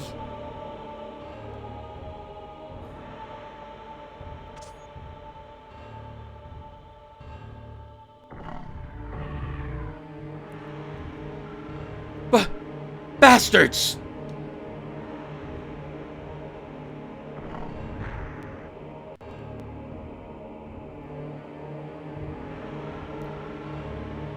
Is it the Southern Division? Everybody, get ready! What the hell? Ogre!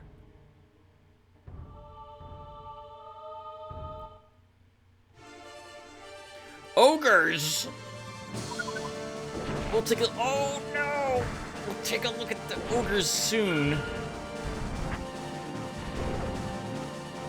It's why I've moved Magnus into not being in the center there, because I was worried we would lose him immediately to these creatures. Oh, it hurts so much. Magnus would take less damage, but we can't lose Magnus or it's game over. Does the Ogre get a third attack on the front line? It does. Holy crap.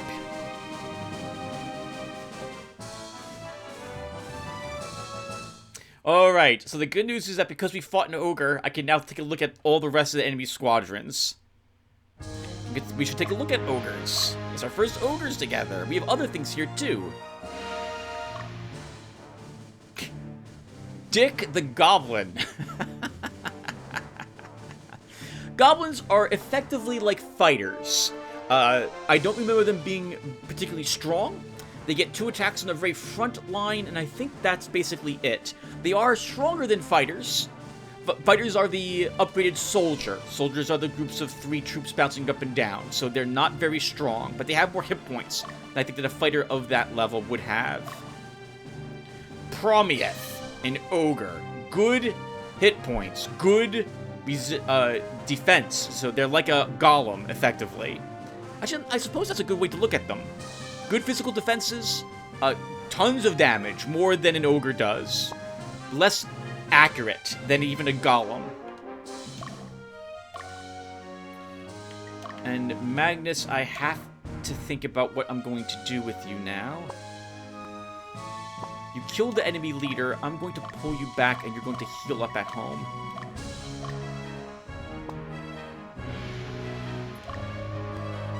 Actually, we could have Magnus keep chasing. Well, let's see what's here first. Takato. A standard enemy army. Knight in front, 2 fighters, and a mage in the back. So Bruno, you'll go ahead and fight him. And Bruno, we're also going to change your orders now that I know this is a thing that exists. And we'll say hit. That stops you moving for some reason.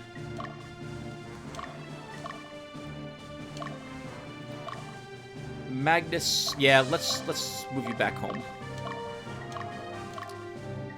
Penelope, you can chase after this unit. And up here, we can now look at Violet and see what she has in her army. Good aligned stuff back there. A dragon, platinum dragon, and a fairy. That's awkward. So Belduke, you'll fight her. Dismiss, I'm going to... Oh, that's super cool! It actually shows what the AI is currently set to down there.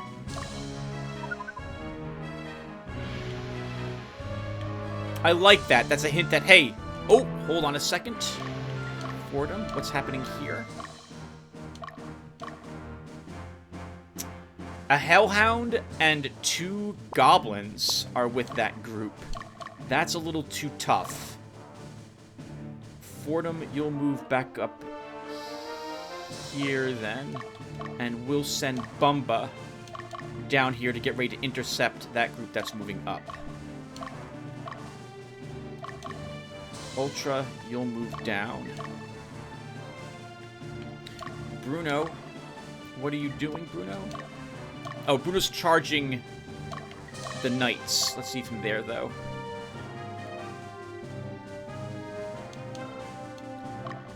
Fordham will spin you around.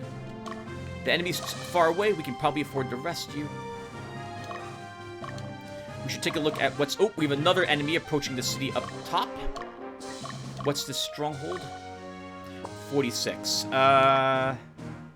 It'll be fine. What? Oh! Oh, crap, we're attacking from the side. That's a bit awkward.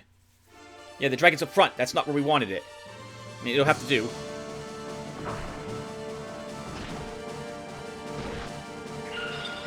Ionosphere. Very nice. Oh, but she resisted it. That's awkward. That might have killed her.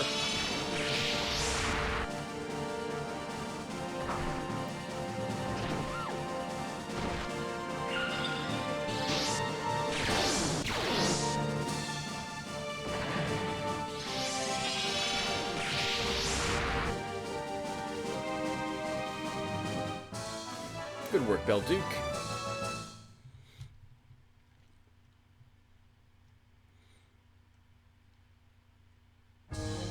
Stop. Belduke.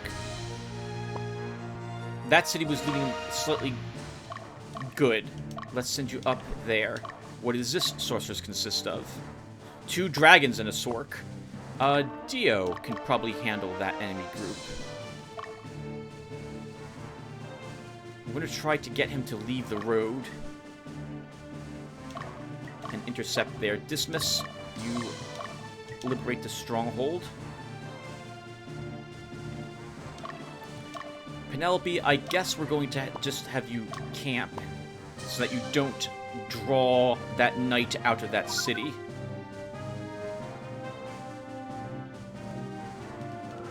And apparently it didn't work. Dismiss is still deciding to follow the road. That's a shame, because I don't want him doing that. Fordham, we can probably have you liberate the city over there. Bumba, we can have you rest a little bit. Pause.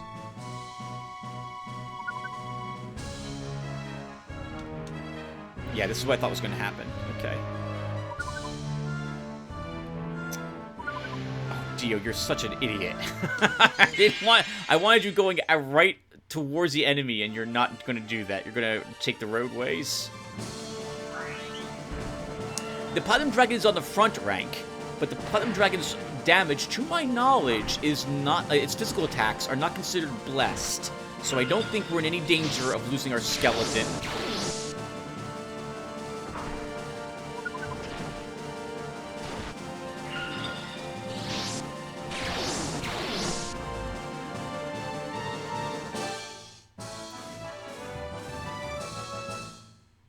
Very good, Belduke. Platinum Dragon destroyed. Alignment down for you.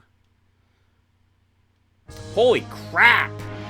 I didn't think that was even possible to throw her across the river like that. Let's see if you can chase her. And Bruno, we kept you in the sidelines the entire last mission.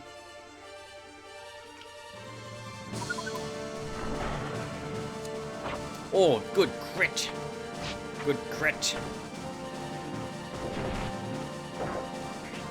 I don't think you're going to have issues with this battle.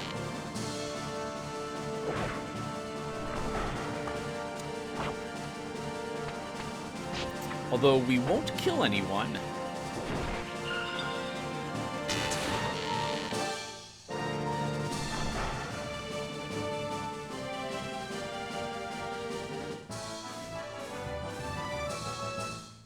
We'll probably be assembling a 10th group in between this and the next scene.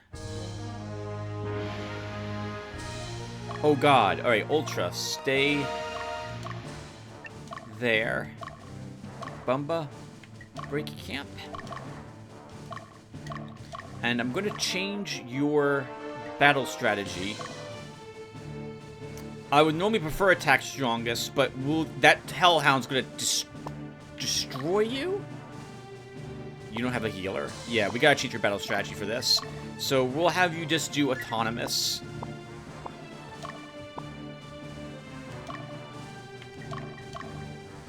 And you're set to attack weakest Ultra. I'll be okay with that.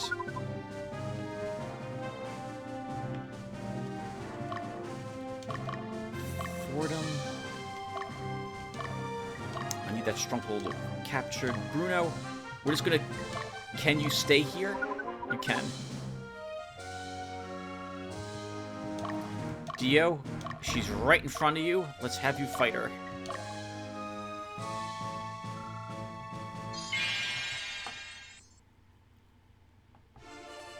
It looks like I'm probably going to take off the orders. As neat as they are to discover something that I forgot existed in the game, I think it's a mistake to actually try to use them.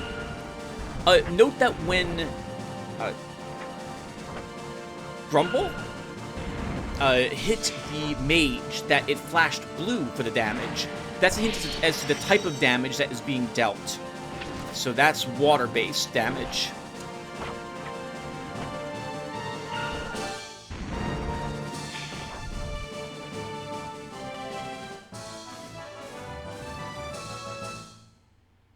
I think this group flees if given the chance.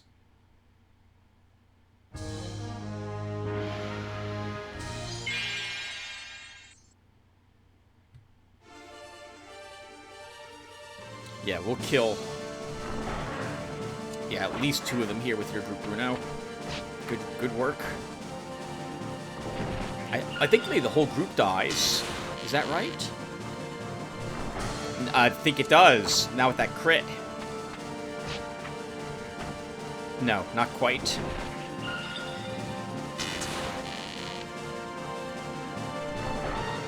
Oh, the knight survives with 1 hit point remaining. Awkward. He's totally going to run away.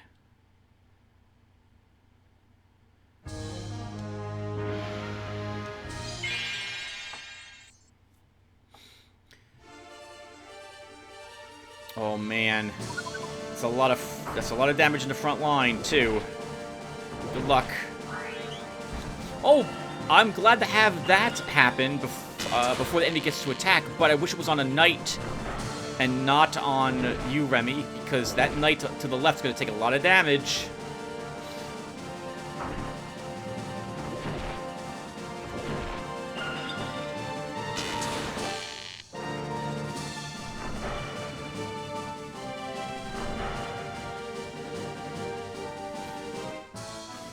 Wow, I don't know how we won that, but I'm glad we did.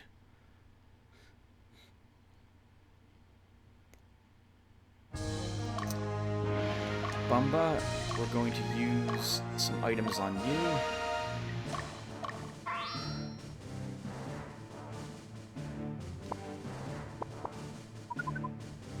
Okay, good. You keep charging.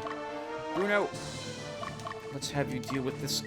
Actually, I'm going to keep you exactly where you are, so this way you don't accidentally conquer that city. Dismiss.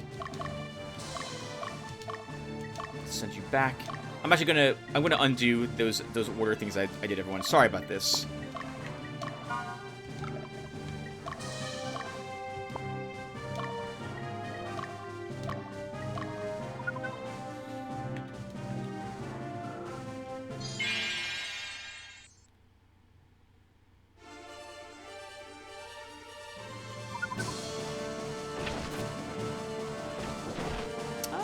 might do the damage we need to do to that green dragon to kill it. I'm sorry, the red dragon to kill it.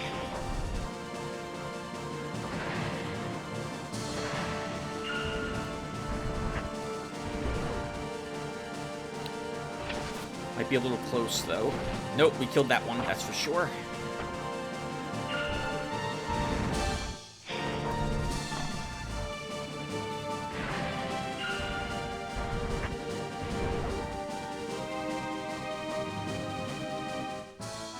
Limit down's good to see for our sorceress. I'm gonna risk not using a healing item, and we'll see if we can defeat the rest of that army. Whoa. Well, now that's not gonna happen. She's running, she's gonna get away. We'd have to charge all the way over here to catch her, and I don't think it's gonna happen. We're gonna pull you back, Dio, and you'll heal.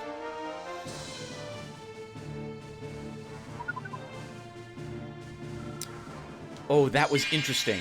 Hold on. I'm gonna pause. Did you guys see it? She turned around because the unconquered city is closer than the one we left earlier.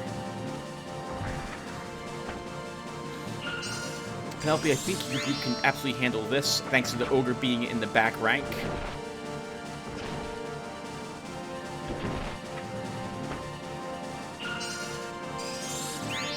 Having that healer is also helpful.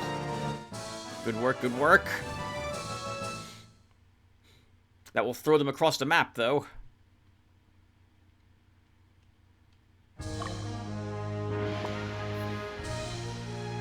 Dismas, I'm going to whirl you around. And Dio, you will whirl around and go after her after all. I'm pretty sure she retreats if she gets the opportunity, and I would like to kill that enemy squadron.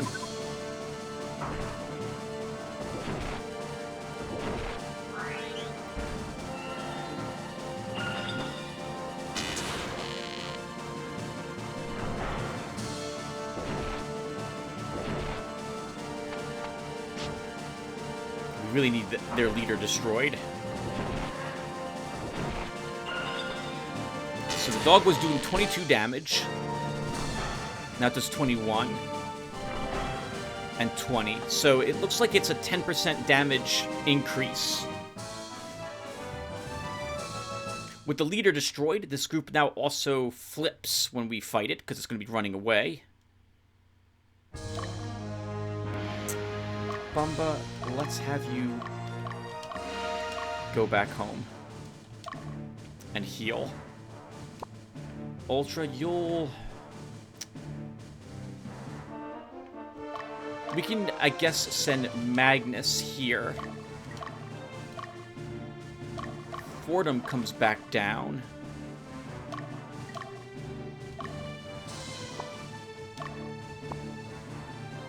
Ultra, you just stand guard on that roadway at the moment.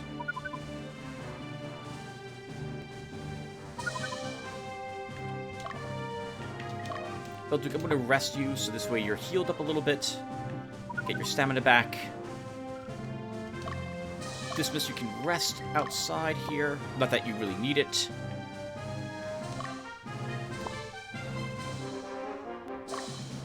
And then, okay, now we can break you. And we can conquer that stronghold. Theo should be able to eliminate that enemy group. Bruno eliminates the leftover enemies from this one.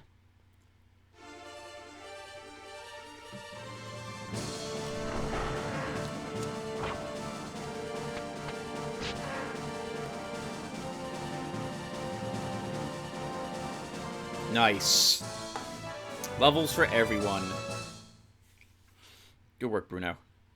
Alignment down for everyone, too. Very nice as well. Got some plate mail, and Bruno, you'll now guard here. Now, I don't think we'll need you doing that, but I want you... What are you doing? Oh, I know what you're doing. You see the enemy, and so you're charging him. Let's change this.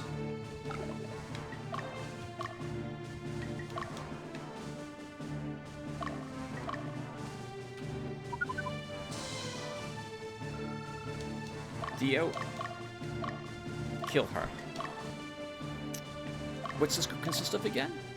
Right! We took an incredible amount of damage thanks to that crit early on.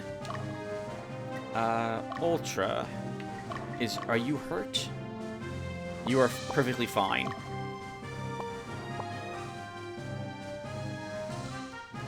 It's a bit awkward. I really do want to throw him, like, in a different direction.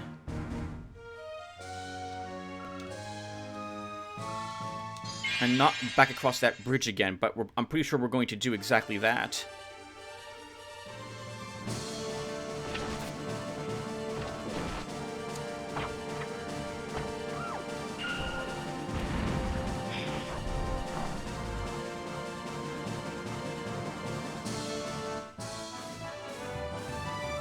Very good, Dio. Enemy group eliminated.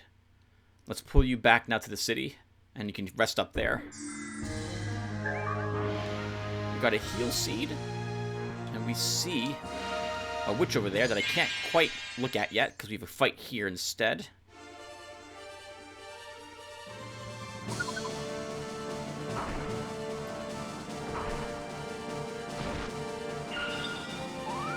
Good use of shock bolt. That keeps that dragon paralyzed. Let Ultra hammer on that one enemy. Literally, that's what happened right there.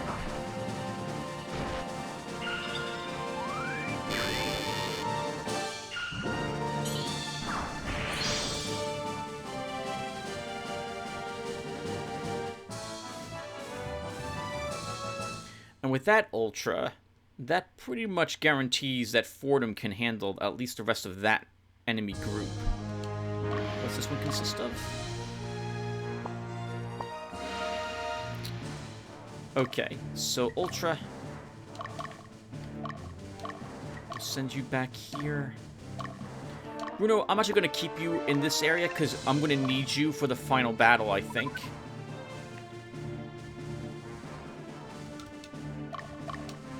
Bumba, we can spin you around. Dismiss, we can spin you towards where the enemy likely is. Dio can be moved back. And Dismiss can see what's happening in Melfi.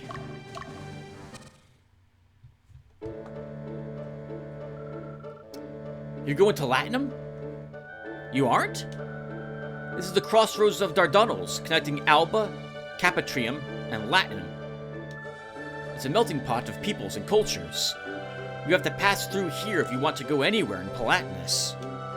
I'm sure you'll be here often. Yep. The mountain range prohibits us, I think, from crossing directly up to the north through this area.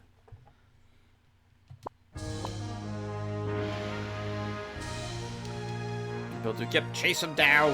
Time to kill that last fairy or whatever's in there. Fordham, let's have you now attack.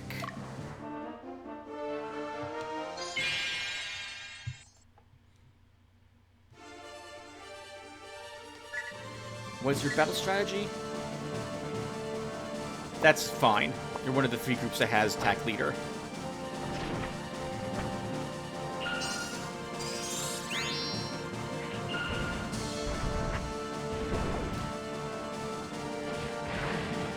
Okay, good. Not a crit for 38 points of damage. That was ridiculous last time. That was a lot of damage to take. Darn it. We didn't kill either of them.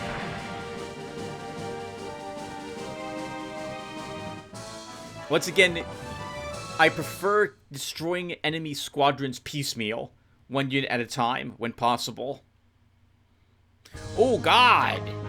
That was an interesting way that occurred. We threw him towards our capital. Good thing we have Bumba sitting there. He would have charged the capital and could have actually taken it if we didn't have a guard.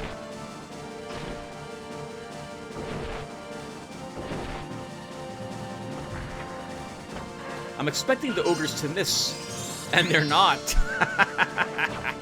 Granted, it hasn't attacked us all that often. Good job, Penelope.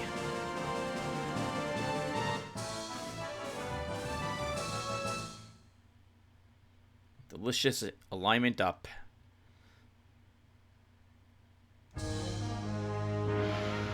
And you can finish off that ogre as well, I suppose. And then we bring you back. Actually, we can keep you out here and look at that other city you're close by, too. This may take 2 rounds of combat against... Ooh, good block with that from that ogre. Just raising its right forearm up to just deflect it. Good block by Penelope. Apparently, she's able to handle the hammer being swung at her.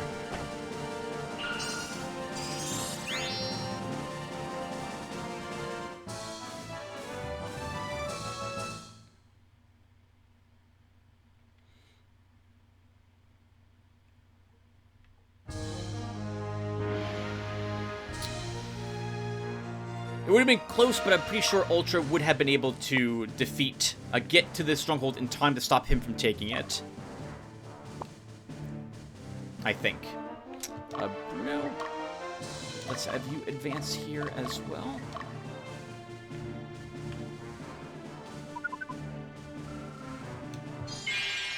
So I was unfamiliar with the actual ogres. I didn't understand why the game was called Ogre Battle until I encountered... Well, actually, is that true?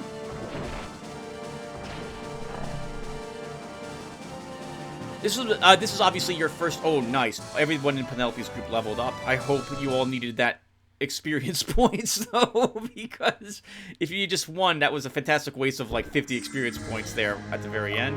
Penelope, let's rest you here. I did have a player's guide, a book, dedicated to the game. And I think that probably had... Yeah, that had ogres in it, so I did see them first. How are you holding up, by the way, Bumba? Badly injured. We keep you there.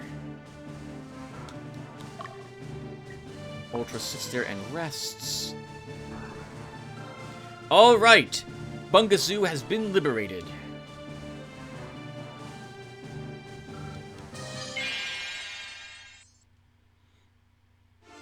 Belduke, oh, this poor fairy just wants to be left alone.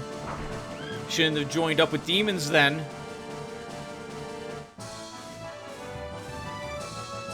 Good work, Belduke. Oh, I think that witch's group is super strong. If I remember what's in it. Oh man, I think I know what's in that group. I think it'll be our first pumpkin heads. I think there's even 2 of them in there, because why the freak not? Hello. A berserker with 3 goblins is approaching. And Norton over here is not doing antivirus stuff. He's got a bunch of fighters and the Hawkmen. Okay. So, Dismiss. I would have wanted you over here to handle that enemy group of the demons, and I don't think we're probably going to get a chance to do that with you.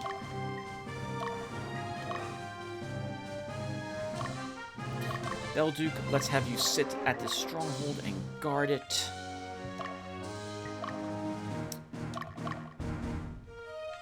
Ultra will join up over here.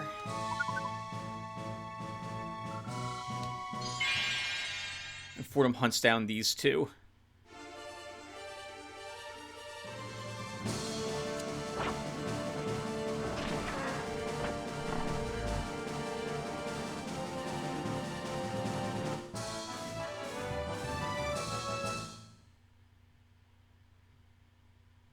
I know Fordham needed 40 to level up, so that's good. Now he's level 8. You see some armor that you yourself like, and like, this is great armor. We should totally take this. This is the exact armor you're wearing. Let's have you rest there. Dio, we can pivot you in that direction as you rest.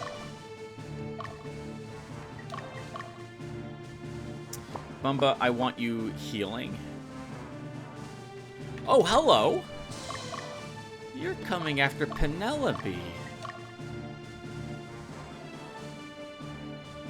I don't know why you're doing that, but I'm glad you are, because we can then delay and potentially have Dismiss arrive here to handle you.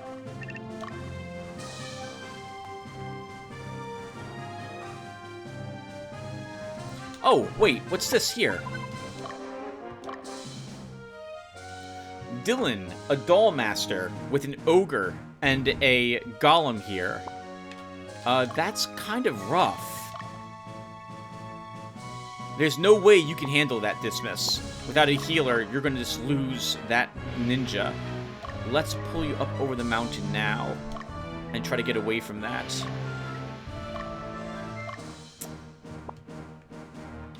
Who can handle that enemy army? Who do I want to handle it would be a better way to describe that.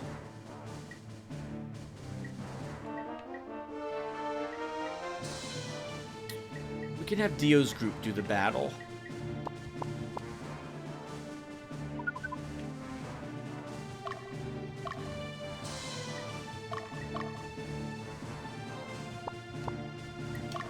Magnus, I'm going to have you move up in this direction, and we'll take a look at that witch, and try to get on this side of her.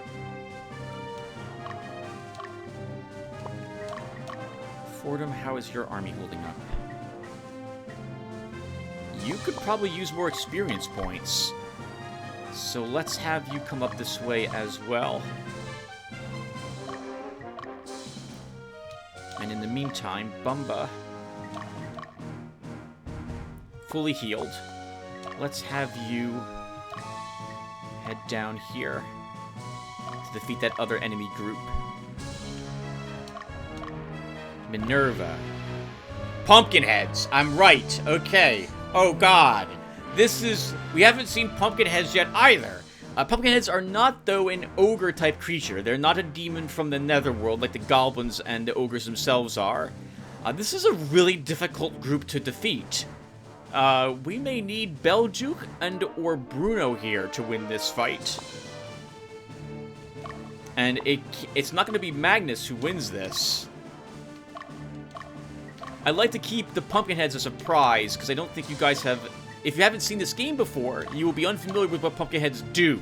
So I want to show that.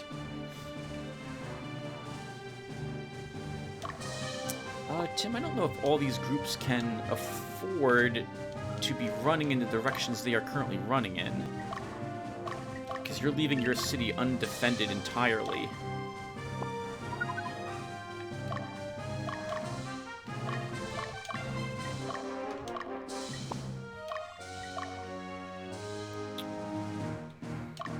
You know, Fordham...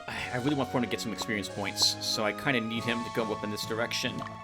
I also want Dismas to do some of these battles as well.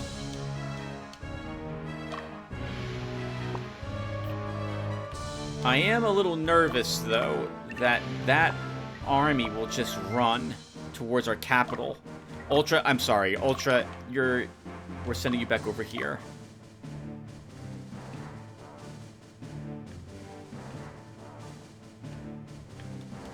Okay, good. Bumba can wipe out the goblins and hellhound that's in that group. Dismas, let's get you to the stronghold here. Actually, I did want Ultra Tim to fight the good aligned unit there, so send him back.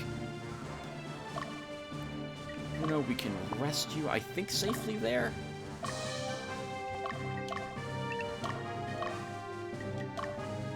Dismas is not going to reach there in time. We also should visit Bungasu, because I don't think we stepped into this place yet, so let's do that.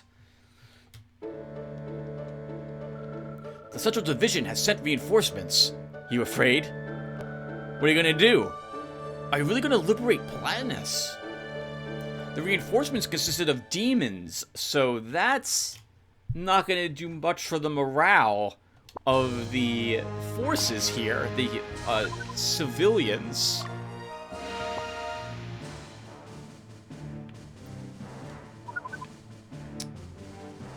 Oh, this is a bit awkward. Okay, so Bruno, let's have you move over here.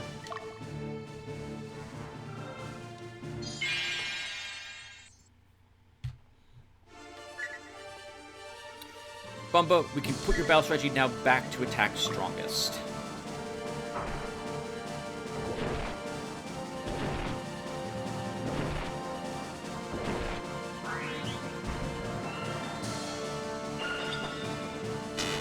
That's a decent power up, because the Hellhound's going to attack you, Remy.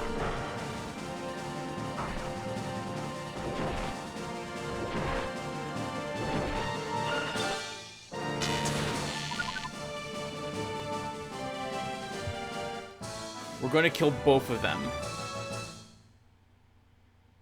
You know, that is the one thing about retreating I didn't even consider. Its use in making sure that you don't... Yeah, look at this. Okay, well, it's not that bad. Bumba and Remy are both very close to leveling. They just need 3 experience points and they're done. That's awkward because we're wasting so much experience points here. But we'll still do it. So we could also retreat if we're winning a fight to try to keep some of the enemy units alive so we can take them out piecemeal. But I'm not going to do that. I think Belduke actually has to come down here. Oh, actually, no. No, she doesn't. We can stay here and quit gate if it looks like our stronghold will come under attack. And Bumba's gonna go back home anyway after we're done with this battle.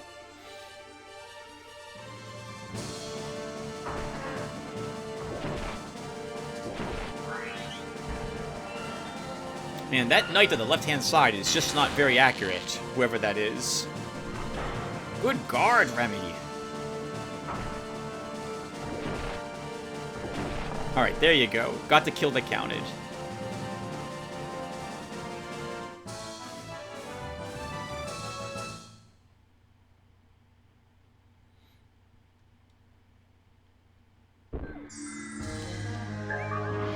Altar of Resurrection. That's a nice thing to get. Bumba, let's move you back up home.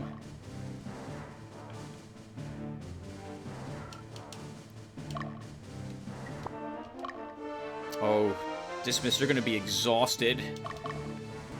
And I want you fighting this group. I guess Magnus can... I don't really want Magnus fighting it. Penelope, can you fight them to start?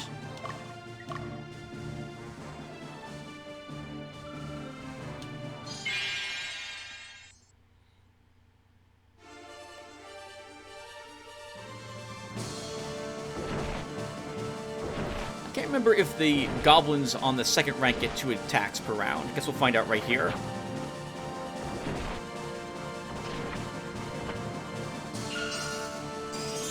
They're not winning this battle. That one block that we did more or less guarantees that.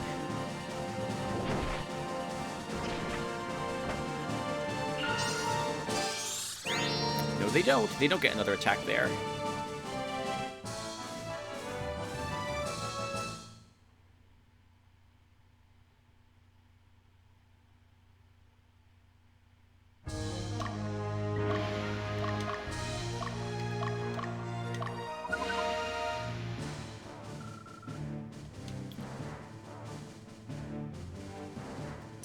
This is super awkward, because I want Dismiss to do the battle. He's exhausted. Alright, hold on. So let's use Power Fruit. We have plenty of these. We'll probably have plenty more in the future when we go and kill whatever a flock of griffins is called. Let's use both Power Fruits. I want to make sure that they've got a good amount of stamina. Perfect.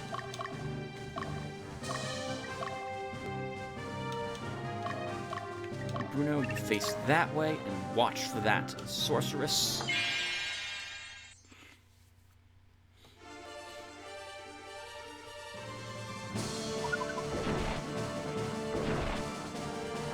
Attack weakest on their side.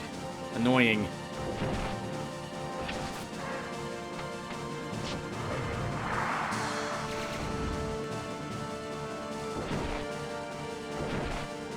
But we'll win this fight. Close, though. Very close.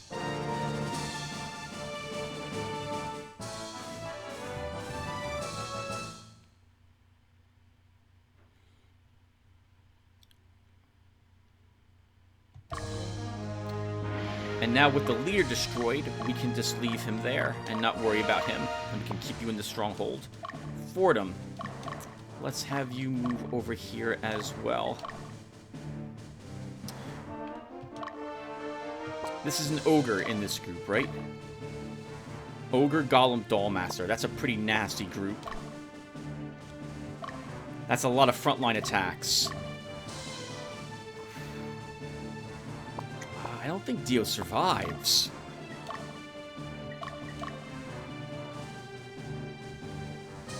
You should, Belduke. So let's start with you.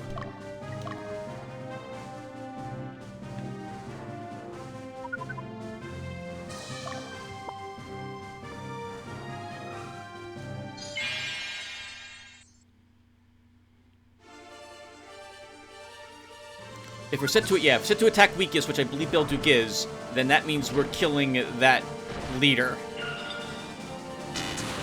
Oh, right, but weakest against the type of attacks we do. So the front line's weaker against lightning and ice. And they're also set to attack weakest, so I'm not going to feel too bad about this.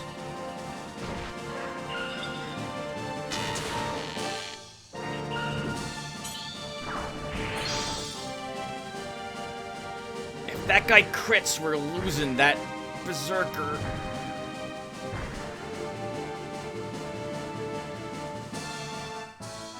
Wow, I can't believe you won that fight. How about that? I thought for sure that was a loss with all that damage we took right there at the very end. Belduke, we can now just move you into the stronghold.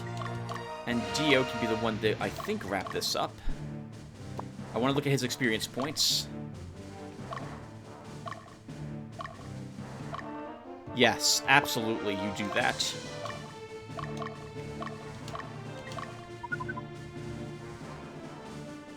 It's a bit of positive karma when we killed the alignment when we killed that ogre, which is a bit awkward, but it's still worth it. Okay, and this is Dardanelles itself. Alignment 50, so it should be Fordham that tries to take the city. But I need the witch destroyed first, if we can do that. Bruno, actually we should rest you first. Make sure you're at the most stamina you can possibly have. And we'll get to kill pumpkin heads. It's going to be tricky, depending upon how that enemy army rotates around.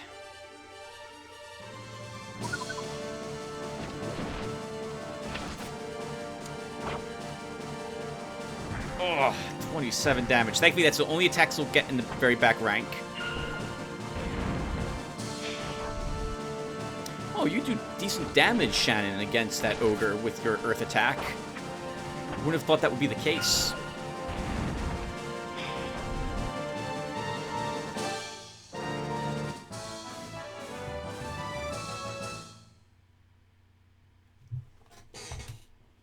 I won't say no to that, though. Grumbly, you might be the one killing that ogre, which is a bit awkward because that means alignment up, but we can make up for it later. No, it's gonna be Dio. Oh my god, was it ever Dio? Good crit. Kind of wanted that on the Golem instead. It's gonna take a while. One more round of combat, I think, to chew through the Golem. I don't think we do 30 damage to it here. I'm wrong!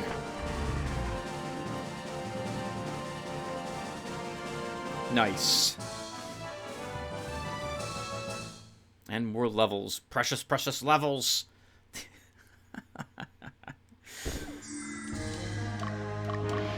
We move you back home and we rest you, Dio. Okay, Ultra. We can start... Actually, hold on a few seconds. Dismiss. How's your army? Hurt. Ultra, we can begin moving you out. Bruno, I actually want you staying here for the time being. Magnus, we can begin moving you up.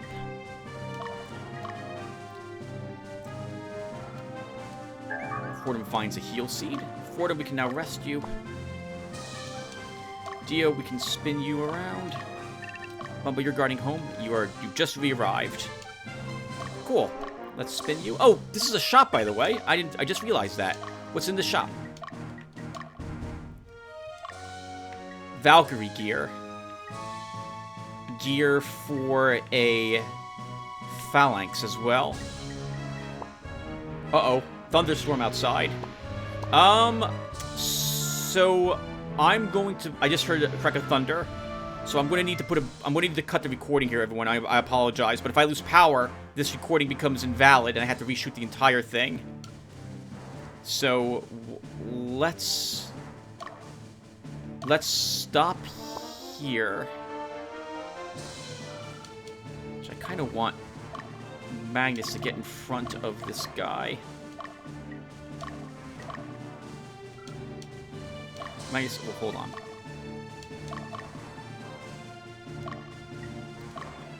Do something. Stop! Magnus, stop! I don't want you killing this. I want Dismas to kill that group, not you.